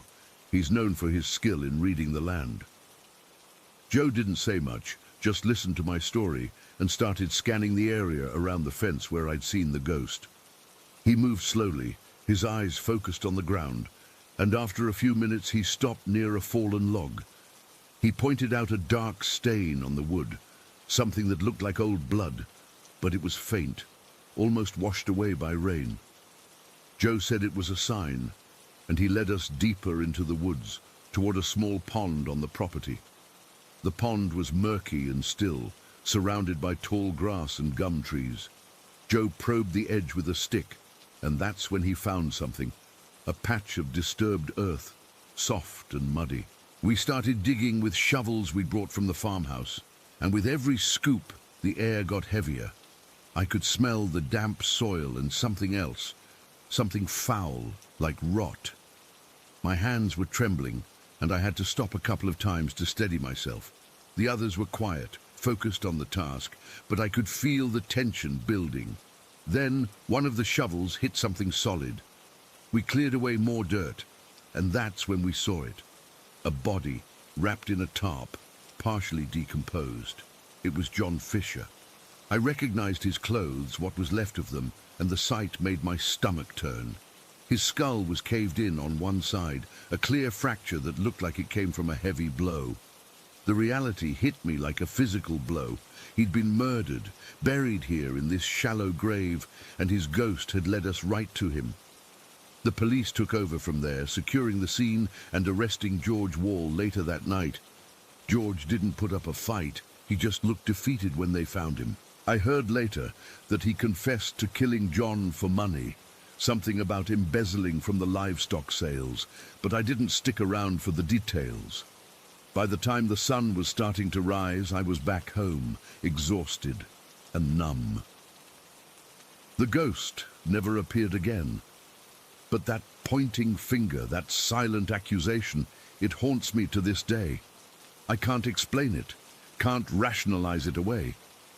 All I know is that on that foggy night, something from beyond reached out, and I was the one who saw it. Story 19. The axe felt like it weighed 100 pounds. Every swing into the frozen pine was a battle, my breath pluming out in thick, desperate clouds that the wind snatched away almost before I could see them. That's the thing they don't tell you about a cold like that. It's not just the temperature, it's the wind. It's a living thing, a wolf biting at any exposed skin, finding its way through the layers of wool and leather I'd wrapped myself in. My fingers, even inside my thick gloves, were numb stumps. I could feel the vibration of each chop travel all the way up my arms and into my teeth. Haru, my older companion, wasn't faring much better. I could see him a dozen yards away, his movements slow and deliberate, like a man moving through deep water. We'd been fools. The sky that morning had been a flat, hard grey, sure, but it looked no different from a dozen other winter days. We needed the wood. The village was counting on us. That's what we told ourselves.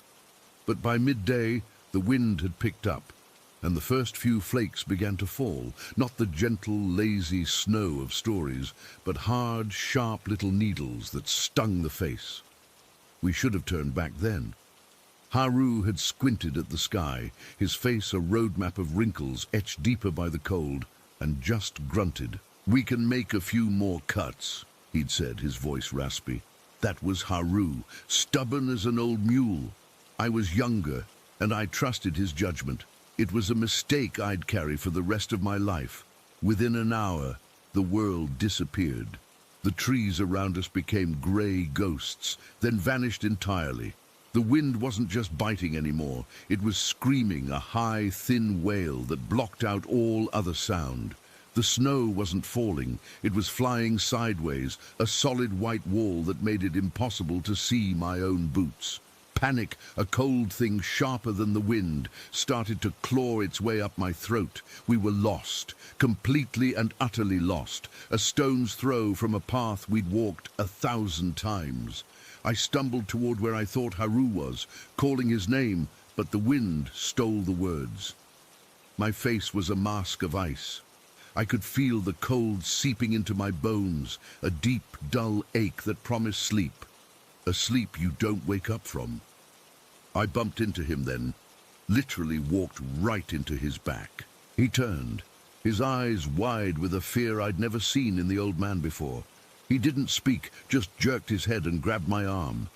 We blundered forward, tripping over hidden roots, our world reduced to the few feet of swirling white we could force our bodies through. I don't know how long we staggered like that. Time lost all meaning. It was just the next step, and the next, and the fight to draw a breath that didn't feel like inhaling shattered glass. Then, through the white chaos, a darker shape loomed. The hut, the old trapper's hut by the river. It was more of a ruin than a shelter, a place we boys had dared each other to enter as children, telling stories of ghosts and bandits. Right then, it looked like the grandest palace ever built. We fell through the door, which was half off its hinges, and collapsed onto the dirt floor, gasping. The relief was so physical it felt like a punch to the gut. We were out of the wind. The silence inside was almost as shocking as the storm had been. It was a dead, heavy silence, broken only by our ragged breathing and the frantic hammering of my heart. The hut was a single room, maybe 10 feet square. There was a stone hearth, long cold, filled with old ashes and debris. A broken table was pushed against one wall, and in the corner was a pile of old, mildewed furs that smelled of rot and damp earth.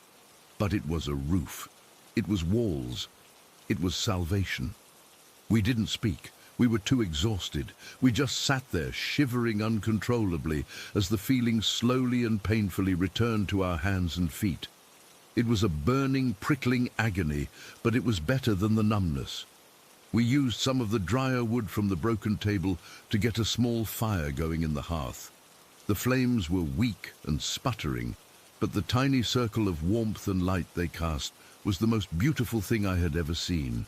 We huddled close, sharing body heat, chewing on the frozen strips of dried meat we had in our packs.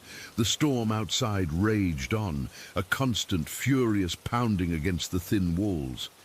You could feel the whole structure shudder with the bigger gusts. As the initial terror subsided, a deep, soul-crushing exhaustion took over. My eyelids felt like they were lined with lead. Haru was already nodding off, his head lolling onto his chest. We dragged the pile of furs closer to the fire. They stank and they were damp, but they were better than nothing. We lay down, back to back, trying to leach what little warmth we could from each other. The fire crackled, a small, defiant sound against the orchestra of the blizzard. I remember staring at the flames, watching the shadows they cast dance on the wall, and then nothing. I fell into a deep, dreamless sleep. I don't know what woke me. It wasn't a sound. The storm was still howling. It was a feeling, a change in the air, in The fire had died down to a bed of glowing embers, casting the room in a deep, pulsing red light. It was colder, much colder than it had been when we fell asleep. A deep, penetrating cold that felt still. The chaotic fury of the storm was still there, but inside the hut, the air had become heavy and motionless. I opened my eyes, and my breath caught in my throat.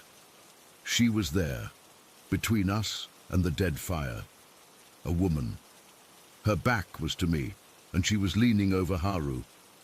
My first sleep-addled thought was one of confusion. Who was she? How had she gotten in? Had someone from the village found us?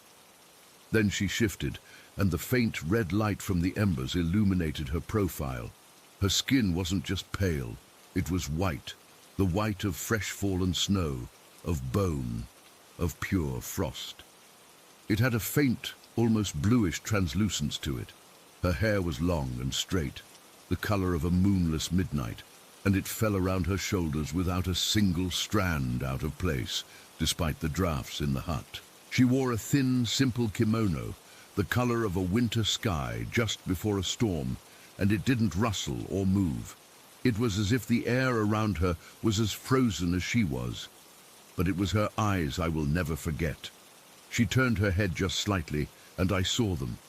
They were the color of the ice that forms over a deep black pond. There was no warmth in them, no life, no curiosity. They were just there. Colder than the storm outside, colder than death.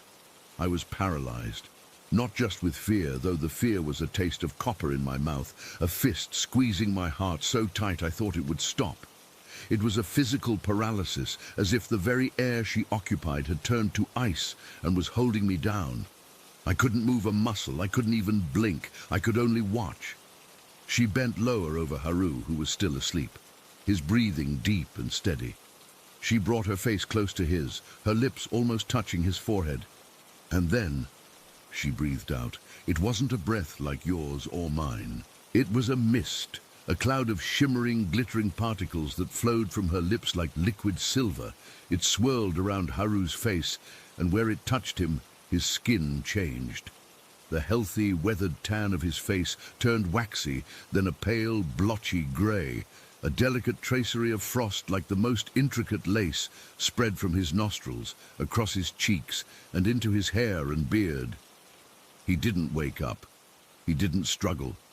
He just stopped. His chest, which had been rising and falling, went still. The soft sound of his snoring cut off into absolute silence. She was killing him. She was freezing the life out of him while he slept. I must have made some tiny involuntary sound, a caught breath, a whimper trapped in my frozen throat. Because her head turned, those glacial eyes locked onto mine. Time stopped. The world shrank to the space between her gaze and my terror. I could see my own reflection, tiny and terrified, in the depths of her pupils. She straightened up slowly, gracefully, and drifted toward me. She didn't walk. Her feet didn't seem to touch the floor. She just moved, a silent, gliding apparition. She loomed over me. The cold radiating from her was so intense it felt like a physical pressure on my skin. I could smell it, a clean, sterile scent like the air at the heart of a glacier. I was going to die. I knew it with a certainty that was more absolute than any knowledge I had ever possessed. I was going to end up like Haru, a frozen statue in this forgotten hut. Her lips, pale and bloodless, parted, but she didn't breathe her deathly mist on me. Instead, she spoke. Her voice was the sound of wind through frozen pine needles, of snow settling on a deep drift. It was soft, yet it cut through the roar of the storm as if it were the only sound in the universe. "You are young," she whispered. "You will live, but you will never speak of what you have seen here. Not a word to anyone. Do you understand?" I tried to answer. My jaw was locked shut, my tongue a useless lump of frozen meat. All I could manage was a frantic, jerky nod. My head felt like it was moving through solid ice. She stared at me for a moment longer, her expression unchanging, a mask of perfect, beautiful winter. Then she simply wasn't there. 1 second she was leaning over me, filling my vision with her terrible presence, and the next, the space where she had been was empty. The heavy, still cold began to lift, replaced by the normal, chaotic chill of the storm-torn hut. I lay there, shaking uncontrollably for a long time. I didn't dare look at Haru. I didn't dare move. When the first grey light of dawn finally began to filter through the cracks in the walls, I forced myself to sit up. Haru was lying exactly as he had been. He looked peaceful, as if he were still asleep, but his skin was hard and blue-white, covered in a fine layer of frost that hadn't melted. His eyes were open, staring at the ceiling, and they were the same milky, frozen color as the Snow Woman's. I stumbled out of that hut and back to the village. I told them we got separated in the storm, that I'd found shelter and Haru hadn't been so lucky. They believed me. They brought his body back and mourned him. I never said a word, not one. The memory of that night, of her eyes, of her voice, was a block of ice lodged permanently in my chest. I kept my vow. Years passed. The sharp, jagged terror of that night slowly smoothed into a constant, low-level dread that was always there, especially in winter. I built a life. I married. Her name was Miyu.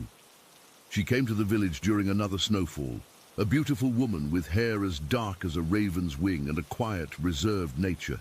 There was something about her, a stillness that drew me in. We built a house. We had 2 children. It was a good life, a peaceful life. But there were things, little things. She never sat too close to the hearth. Even on the coldest nights, she'd always find a seat in the far corner of the room, away from the direct heat. She loved the snow. She would stand at the window for hours, just watching it fall, her expression unreadable. Sometimes I'd catch her touching the frost on the window pane with a single, delicate finger, a look on her face that was almost longing. I told myself it was just her nature. She was a quiet woman from the mountains, that was all. I pushed the other thoughts, the terrifying, impossible thoughts, deep down inside, where the ice from that night never melted. Then came the evening it all fell apart. It was a night just like the one in the hut, decades later. A bad blizzard was raging outside, the wind shrieking around the eaves of our snug little house. Our children were asleep. Miyu and I were sitting by the fire, the room warm and filled with the soft golden light of the flames. I was looking at her, at the way the firelight played on her serene face, and I felt a wave of such profound love and contentment mixed with a strange, old sadness. And I don't know why I did it. Maybe it was the similarity of the storm. Maybe it was the feeling of safety, of domestic peace, that made the old horror feel like a distant dream. Maybe I just needed to share the heaviest burden I had ever carried with the person I loved most. I started talking. Softly at first. Then the words began to pour out of me. I told her everything about the blizzard, the hut, finding Haru frozen. And then I told her the part I had never told anyone. I told her about the woman with skin like frost and eyes of ice, her silent approach, the glittering, deadly breath, the vow. I spoke until the story was done. The secret I had held for more than half my life finally laid bare in the warm, safe air of our home. I felt a tremendous weight lift from my shoulders. I looked at Miyu, expecting to see confusion or fear, or maybe comfort in her eyes. What I saw stopped my heart. The gentle warmth that always lived in her face was gone, vanished, as if it had never been there.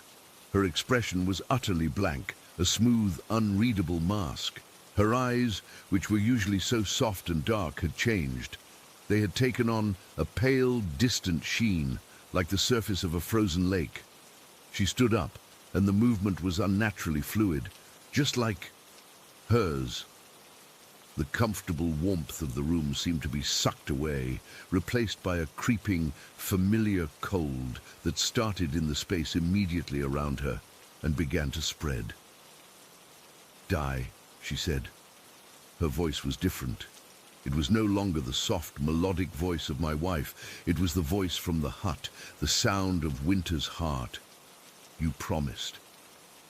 The words were a whisper, but they hit me with the force of a physical blow. My stomach dropped away. The world tilted. No, it couldn't be. All these years, she continued, her glacial eyes fixed on mine, seeing the dawning, horrifying understanding on my face. I gave you a life. I gave you children. I gave you my warmth. And you broke your vow. I couldn't speak. I could only stare, my mind screaming in denial even as my soul recognized the truth. The strange habits, the love of the cold, the stillness. It had been her all along. Yukiona, the snow woman, my wife. For their sake, she whispered, her gaze flickering toward the door behind which our children slept. You will live, but I cannot stay with a man who does not keep his word. She took a step back toward the door. The blizzard outside seemed to roar louder, as if in welcome. And then she was just gone, not out the door. She didn't open it. One moment, she was there, my wife, the mother of my children, the secret I had unknowingly lived with for years. The next, there was only an empty space, a lingering chill in the air, and the sound of the storm.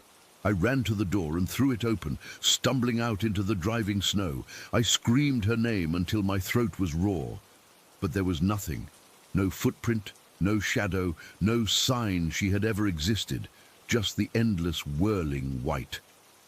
I stood there for a long time, the snow plastering my clothes, the cold seeping in until I was as frozen on the outside as I was on the inside. I finally went back in, closed the door, and sank to the floor. She was gone. My Miyu was gone. And I knew, with a certainty that haunts every breath I take, that she had never truly been here at all. Story 20. It was one of those Colorado autumn days that starts out perfect and ends up making you question everything you thought you knew about the world. The kind of day that gets under your skin and stays there.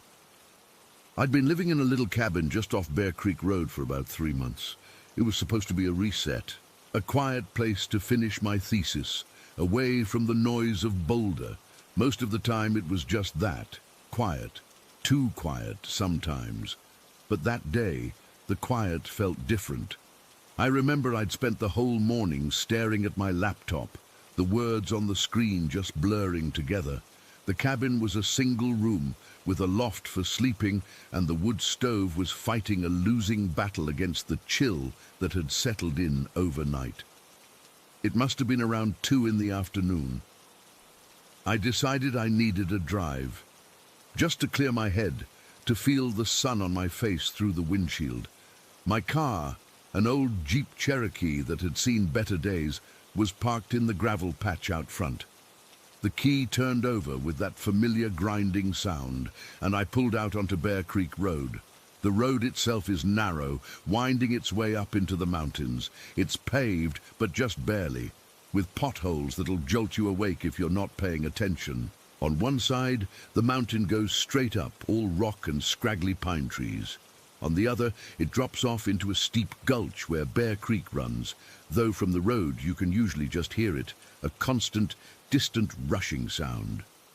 The aspen trees were this incredible, blazing yellow, and the sun was hitting them in a way that made the whole world look like it was on fire. I had my window cracked, and the air smelled like cold pine needles and damp earth. I was driving slow, just taking it all in, not really going anywhere in particular. That's when I first noticed the silence. It wasn't just quiet.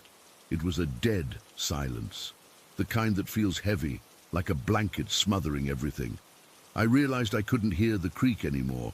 I'd driven this road dozens of times, and the creek was always there, a white noise backdrop to everything. But now, nothing. Just the hum of my engine and the crunch of my tires on the gravelly asphalt. I remember thinking that was odd, but I shrugged it off. Maybe the wind was blowing the sound the other way. I turned off the radio just to listen. Nothing. I kept driving, the road curving around a particularly sharp bend. The trees were thicker here, blocking out a lot of the sun. It felt like driving into a tunnel. That's when I saw the first one. A deer. It was just standing on the side of the road, maybe 50 feet ahead. It wasn't moving. It wasn't grazing. It was just standing there, staring straight at my car. Its head was tilted in a way that didn't look right. Not curious, not scared. It was too still. As I got closer, I slowed down, not wanting to hit it. Its eyes were pitch black, and they seemed to lock directly onto me through the windshield. It didn't flinch as I passed it, going maybe 5 miles an hour. In my side mirror, I saw it still standing there, still staring, until the road curved and it vanished from sight. A weird chill went down my back. I've seen plenty of deer out here. They usually bolt. This was different. I shook my head, telling myself I was being stupid, letting the isolation get to me. I drove a little further, maybe another half a mile, and I saw another one, another deer, in almost the exact same posture on the same side of the road, just standing, staring, same black, unblinking eyes. This one was closer to the road, so close I could see the individual hairs on its flank, see that it wasn't even breathing. Its sides were completely still. My heart was starting to beat a little faster now. This was too strange. I pressed on the gas, wanting to get past it quickly. As I did, my eyes flicked up the mountainside into the trees, and I saw them, more of them, dozens, just standing among the pines and aspens, all facing the road, all completely motionless. It was like a statue garden of deer, all frozen in place, all watching the road. My mouth went dry. This wasn't normal. This wasn't anything. I've spent time in the woods my whole life. Animals don't do this. I decided to turn around. This drive wasn't clearing my head anymore. It was filling it with a low, buzzing panic. I started looking for a wider spot in the road, a place to do a 3-point turn. The problem with Bear Creek Road is there aren't many. It's just this thin ribbon clinging to the mountain. I finally saw a slightly wider gravel pull-off on the left, the side that dropped down into the gulch. I signaled even though there was no one else on the road, a stupid habit, and started to pull in. That's when my car died. It didn't sputter. It didn't choke. The engine just cut out, completely. 1 second it was running, the next there was just silence. The power steering locked up and I had to wrestle the wheel to get the car fully into the pull-off.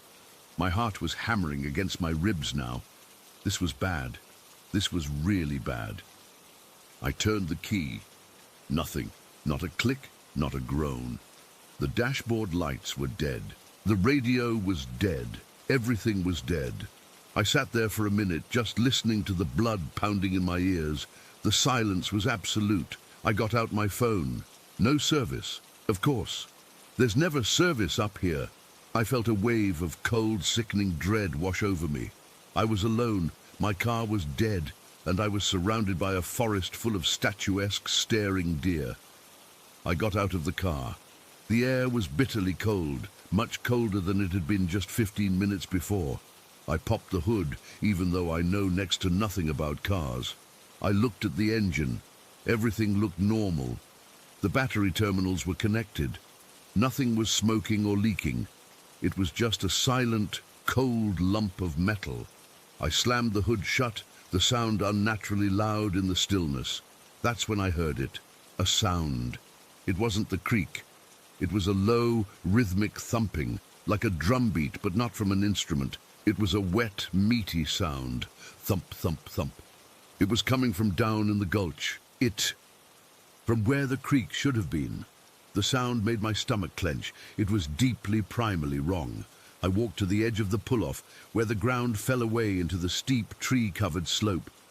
I peered down, trying to see the source of the sound. The trees were too thick. I couldn't see the creek bed. Thump, thump, thump. It was steady, relentless.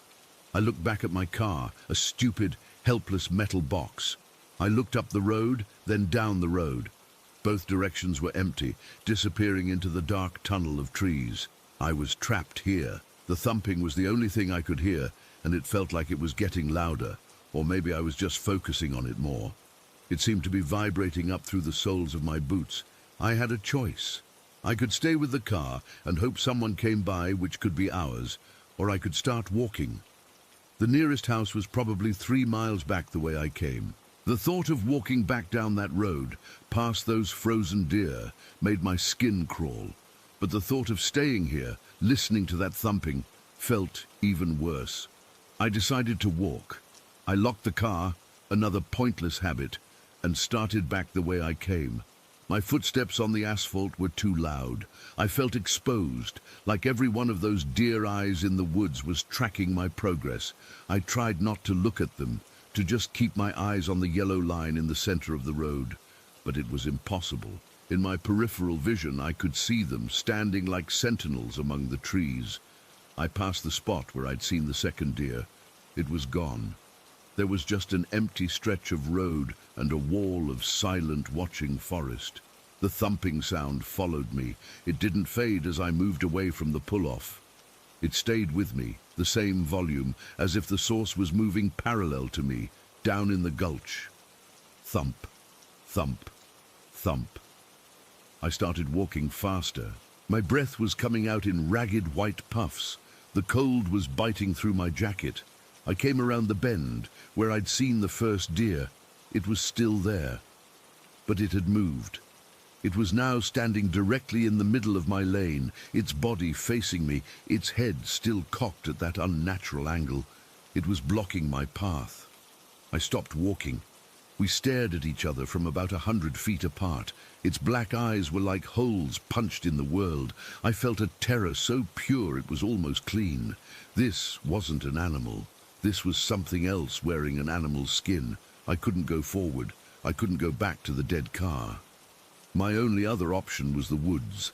I looked to my left, at the steep, wooded mountainside. It was a tangle of fallen logs, thorny bushes, and loose rock. But it was away from the road, away from the deer, away from the thumping sound that was still pounding in my ears. I scrambled over the guardrail and started climbing.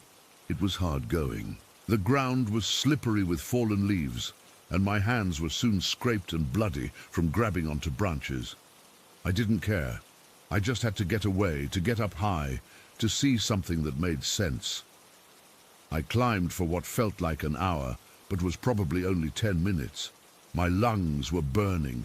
I finally reached a small, relatively flat ledge and stopped, leaning against a thick pine tree to catch my breath.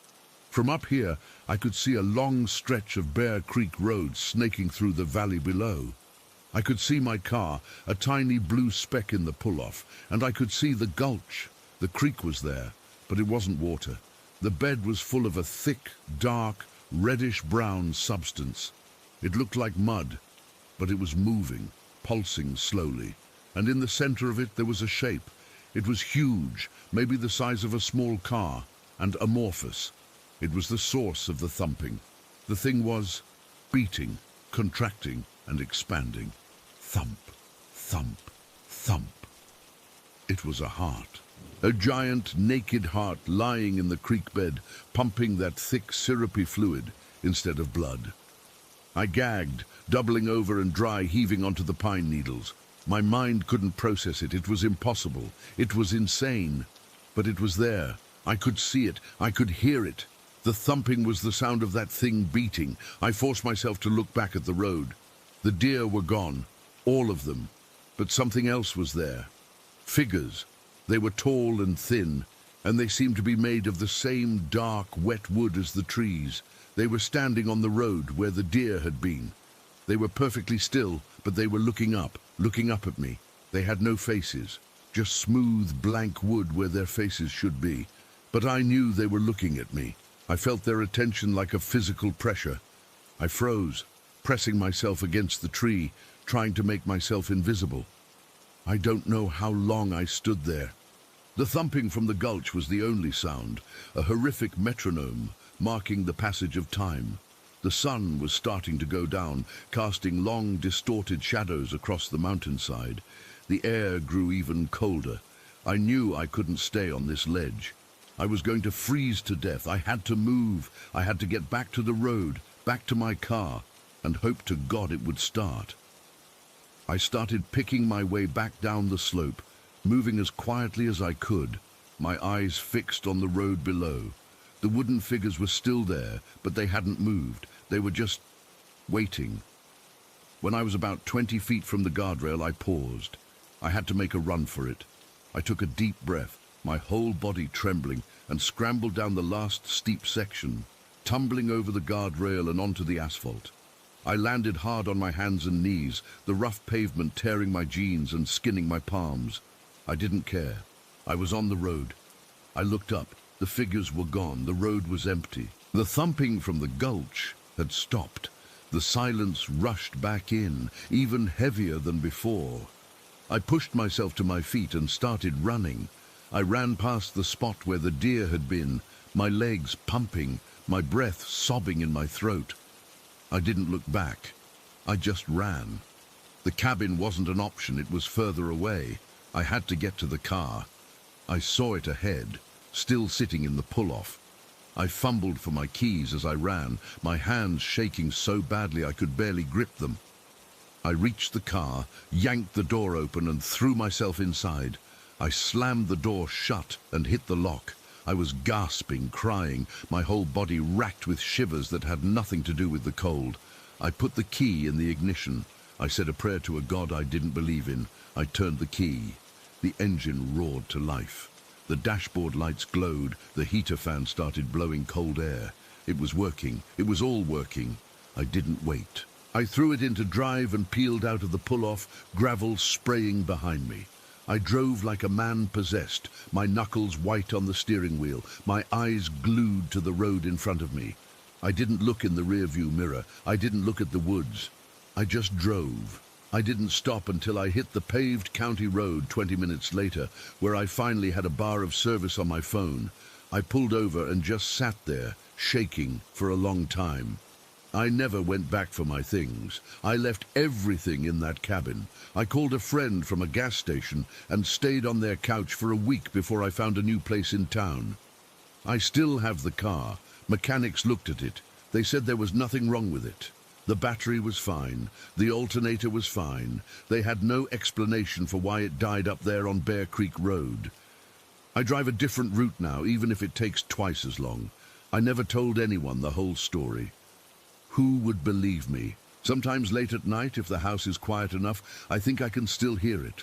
Not the wind, not the hum of the refrigerator. A faint, distant, wet thumping. And I just know, that thing is still down there, beating in the dark. Story 21. I was about halfway down the stairs when I saw her. There was a girl climbing up from the bottom, and I froze right where I was. She wasn't anyone I knew, not a friend from school, not a cousin, nobody. She looked to be about my age, maybe a little older, with straight blonde hair that hung down to her shoulders. She was wearing a simple blue dress, the kind without any patterns, and it looked clean but kind of old-fashioned, like something from a photo I'd seen in my grandma's album. What got me was how quiet she was. The stairs usually creaked when you stepped on them, especially near the top. But she moved without a sound, like she was gliding. She stopped on the step just below me, and her eyes locked onto mine. They were this pale blue, almost grey, and they didn't blink. I remember feeling a cold knot tighten in my stomach because she wasn't smiling or frowning or anything, just staring, like she was trying to see right through me. I didn't say anything at first. I was too confused. My mind raced, thinking maybe she was a new neighbor's kid who'd wandered in, but we didn't have any new families on our street, and the front door was usually locked. After what felt like forever, but was probably only a few seconds, she slowly turned around and started walking back down the stairs. Not running, not hurrying, just moving in that same silent way, until she disappeared around the corner toward the living room. I stood there for a minute, my heart thumping hard in my chest. The air felt colder suddenly, like someone had opened a window, but everything was shut tight. I finally managed to call out, "Hello?" But there was no answer. I crept down the rest of the stairs, my legs feeling shaky, and peered into the living room. It was empty, just the couch, the TV, and the sunlight pouring in through the curtains. No sign of the girl anywhere. I checked the front door. It was still locked from the inside. That's when the first real prickle of fear went up my spine. Why would someone come in and then just leave without a word? And how did she get in?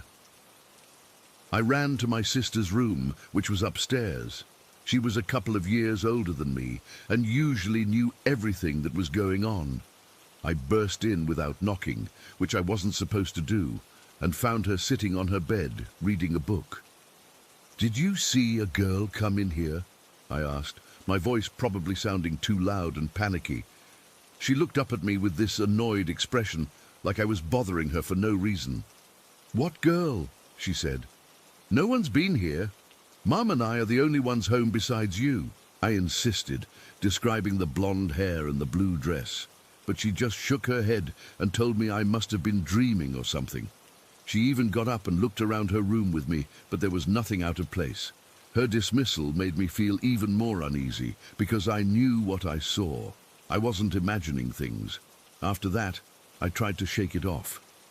I went back downstairs and ate my cereal in the kitchen, but I kept glancing toward the hallway, half expecting to see her again. The house felt different, quieter, like the air was thicker. I could hear the clock ticking in the dining room, a sound I usually didn't notice, and it seemed to echo. My mom was in the living room, working on some sewing project she had spread out on the coffee table. I didn't tell her about the girl right away because I didn't want her to think I was making up stories. But the image of that stare kept replaying in my head, those unblinking eyes that felt too old for a kid. A couple of hours later, maybe around 10 in the morning, I was sitting on the floor in the living room, playing with some toys, when my mum let out this sharp gasp. I looked up, and she was staring at the doorway that led to the hall. Her face had gone pale. "Did you see that?" she whispered, her voice tight. "A girl just walked past, blonde hair in a blue dress." My blood ran cold. I scrambled to my feet and we both rushed to the doorway. The hall was empty, just like before. My mom walked quickly down the hall, checking the rooms, even peeking into the closet under the stairs. Nothing. She came back, her hands trembling a little as she brushed her hair back from her face. "I swear I saw someone," she said, more to herself than to me. She passed right by, like she was heading to the kitchen. That's when the real fear set in for both of us. If my mum saw her too, it wasn't just in my head. We stood there for a moment, not saying anything, just listening. The house was dead silent, except for the hum of the refrigerator from the kitchen. My mum finally sat down on the couch, and I joined her, feeling small and scared. She asked me to describe what I saw earlier, and I told her everything. The stairs, the stair, the silent turn. Her eyes widened and she nodded slowly. "I saw the same thing," she said, "but how? No one else is here." We checked all the doors and windows again. Everything was locked. No signs of forced entry, no footprints, nothing. For the rest of the day, the atmosphere in the house felt heavy, like a storm was brewing. We stayed close together, my mom, my sister, and me. My sister still seemed skeptical, but she didn't argue anymore after hearing my mom's account. We tried to go about our normal routine, lunch, chores, watching TV, but every little noise made us jump. I remember at one point, I thought I heard footsteps on the stairs again, but when I looked, there was nothing. The sunlight shifted through the windows, casting longer shadows, and by late afternoon, the house started to feel even creepier. It was like something was lurking just out of sight, waiting. As evening approached, around 5 o'clock, we were all in the living room trying to distract ourselves with a game of cards. The TV was on low for background noise, but I kept feeling like I was being watched. I'd glance over my shoulder toward the hallway, half expecting to see that girl standing there again. My mum must have felt it too, because she kept getting up to check the locks. At one point, she mentioned that she'd felt a cold spot near the stairs earlier, but when she touched the wall, it was normal. Little details like that stuck with me, the way the air would get still for no reason, or how the family dog, who was usually brave, had been hiding under the table all day, whining softly. When it started to get dark outside, my mom decided we should all sleep in the same room that night, just to be safe. We dragged blankets and pillows into the living room and made a sort of fort on the floor. I remember lying there, listening to the sounds of the house settling, the usual creaks and groans, but every noise seemed amplified, menacing. I kept my eyes fixed on the doorway, my heart racing whenever I thought I saw movement. My sister fell asleep quickly, but I stayed awake for what felt like hours, just staring into the dark hall. Then, just as I was starting to drift off, I saw it again. A faint shape in the hallway, barely visible in the dim light from the street lamp outside. It was her, the same girl, standing at the bottom of the stairs looking right at me. She didn't move, just stood there with that intense stare, and I felt frozen, unable to even breathe. After a few seconds, she turned and faded into the shadows, like she'd never been there. I didn't wake anyone up. I was too terrified to make a sound. I just lay there shaking until morning finally came. We never saw her again after that night, and we never found any explanation for who she was or how she got in. My mom asked around the neighborhood, but no one knew of any blonde girl matching that description. We lived in that house for another year before moving away, and nothing like that ever happened again.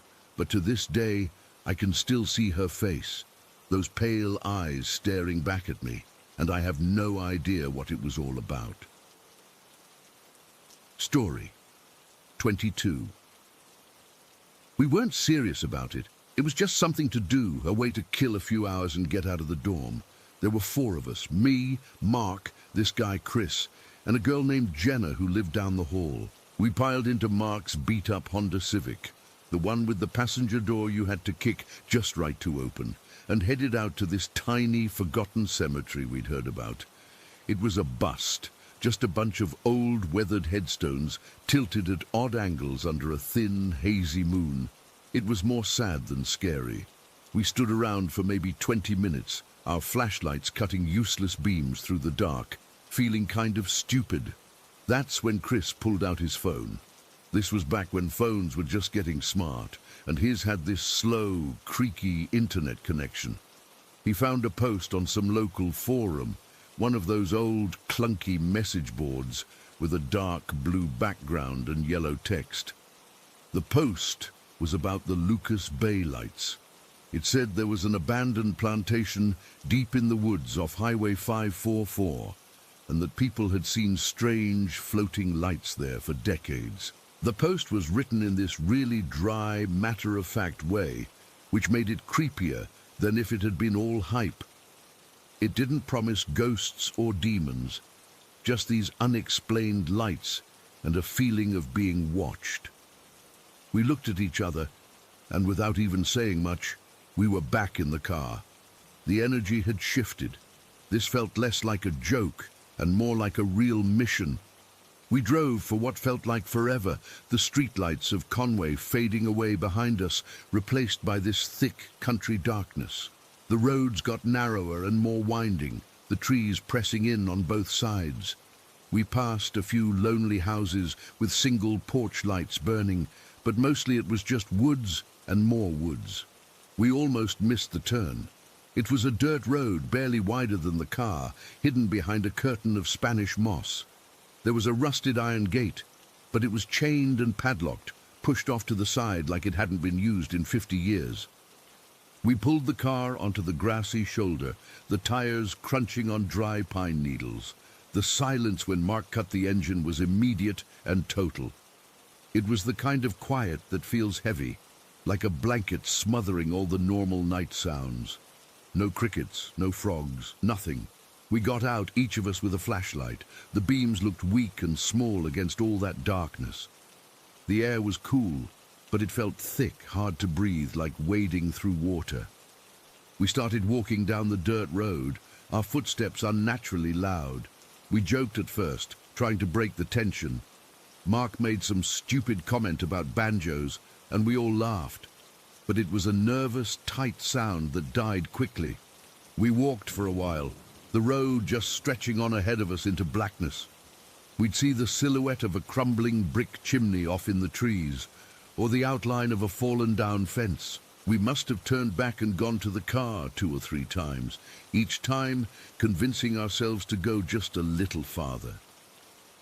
It was on that last trip, the one that really sticks in my head, that things changed. We decided to go past the power lines. That was the landmark.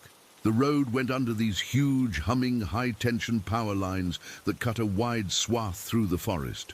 The posts were these giant metal skeletons, and the wires buzzed with a low, static energy that you could feel in your teeth. It felt like crossing a border. Once we were on the other side, the woods seemed even darker, the air even heavier.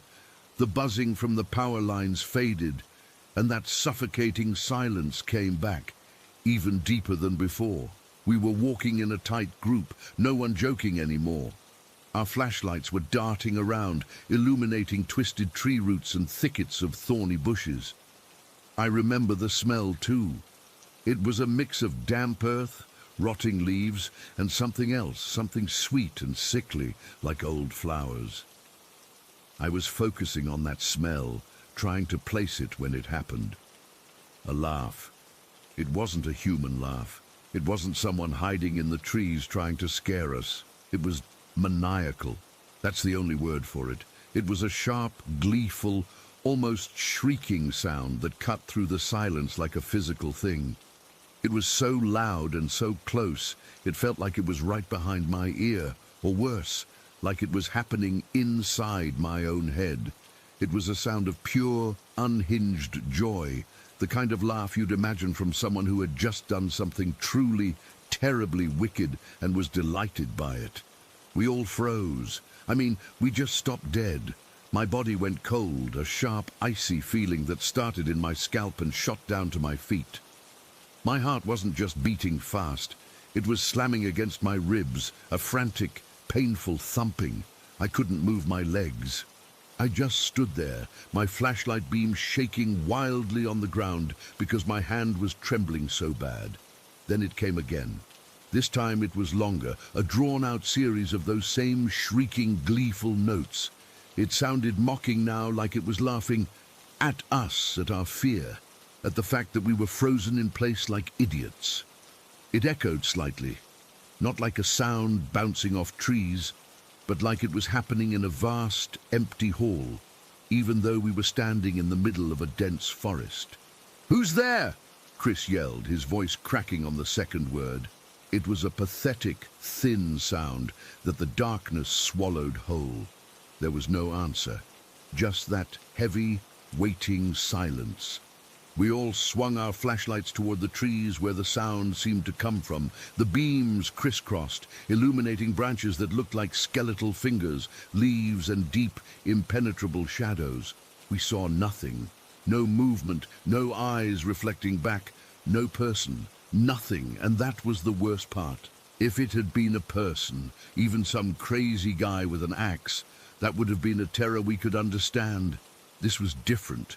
This was a presence that was all sound and feeling, with no body. That's when Jenna screamed. It wasn't a loud, dramatic movie scream. It was a short, choked, guttural sound of pure, undiluted panic. It was the sound of a breaking point, and we ran. It was a blind, animal flight. There was no thought, no coordination. We just turned and sprinted back the way we came. The world narrowed to the shaky circle of light from my flashlight on the dirt road and the sound of my own ragged, sobbing breaths. I could hear the others around me, their footsteps pounding on the gravel, the sound of someone, I think it was Chris, actually crying, short, sharp gasps between breaths. My lungs were burning. I'm not a runner, and the adrenaline was like a fire in my veins, making my legs feel both weak and powerful at the same time. I kept expecting to feel a hand on my shoulder or to hear that laugh right in my ear again. I didn't dare look back. Looking back felt like it would seal my fate, like in those myths where you look at Medusa and turn to stone. I just ran. The metal skeletons of the power lines appeared ahead, and seeing them felt like seeing the gates of heaven. We scrambled under them, the hum of the electricity now a welcome, normal sound. We didn't stop. We kept running, our flashlights bouncing, until we saw the dark shape of Mark's car up ahead on the shoulder. We reached the car, fumbling for the handles. Mark was jabbing his key at the lock, his hands shaking so badly he couldn't get it in. "Come on, come on, come on," he was whispering a frantic mantra. Finally, the lock popped up, and we all fell into the car, slamming the doors shut. The interior light felt incredibly bright and safe. For a second, we just sat there, panting, the windows fogging up from our breath. No one spoke. Mark turned the key, the engine roared to life, and he slammed it into drive, spinning the tires on the grass before lurching back onto the paved road. We drove in silence for 10 minutes, just the sound of the engine and the wind rushing past the windows. The normal world started to seep back in. We saw other cars, we saw lights in houses, but the feeling didn't leave. It was a cold stone in my gut. Finally, Mark spoke, his voice hoarse. What the hell was that? No one had an answer. Jenna was curled up in the passenger seat, just staring out the window. Chris was in the back with me, wiping his face with his sleeve. We tried to rationalize it. An animal. No animal sounds like that. A person? No person could have been that close without us seeing them. And no person laughs with that kind of gleeful malice. It was a sound that hated happiness, that found its only joy in fear. We got back to the dorm and went our separate ways with barely a word. The next day it was like it never happened. No one brought it up. Not Mark, who was always the class clown, always had a joke for everything. Not Chris, who usually loved to dissect and analyze everything. And definitely not Jenna, who I barely saw for the next week. It was the silence that got to me more than anything. The fact that even the biggest jokers among us were so deeply spooked that they refused to even acknowledge it. It made the whole thing feel more real and more terrifying. It wasn't a shared spooky story. It was a shared trauma we all agreed to never mention. To this day, more than a decade later, I can hear that laugh perfectly in my memory. It's as clear as if it happened yesterday. I've never heard anything like it since. I don't know what was out there in those woods past the Lucas Bay power lines. I don't know if it was a ghost or some weird atmospheric phenomenon or something else entirely. I don't have an explanation, and I don't think I ever will. All I know is that we went looking for a little thrill, a break from the boredom, and we found something that felt old and aware and deeply, deeply wrong. And sometimes on a very quiet night, when the air feels just a little too heavy, I can still hear it. That mocking, gleeful sound echoing in the dark parts of my mind, and I remember what it feels like to be truly, utterly terrified.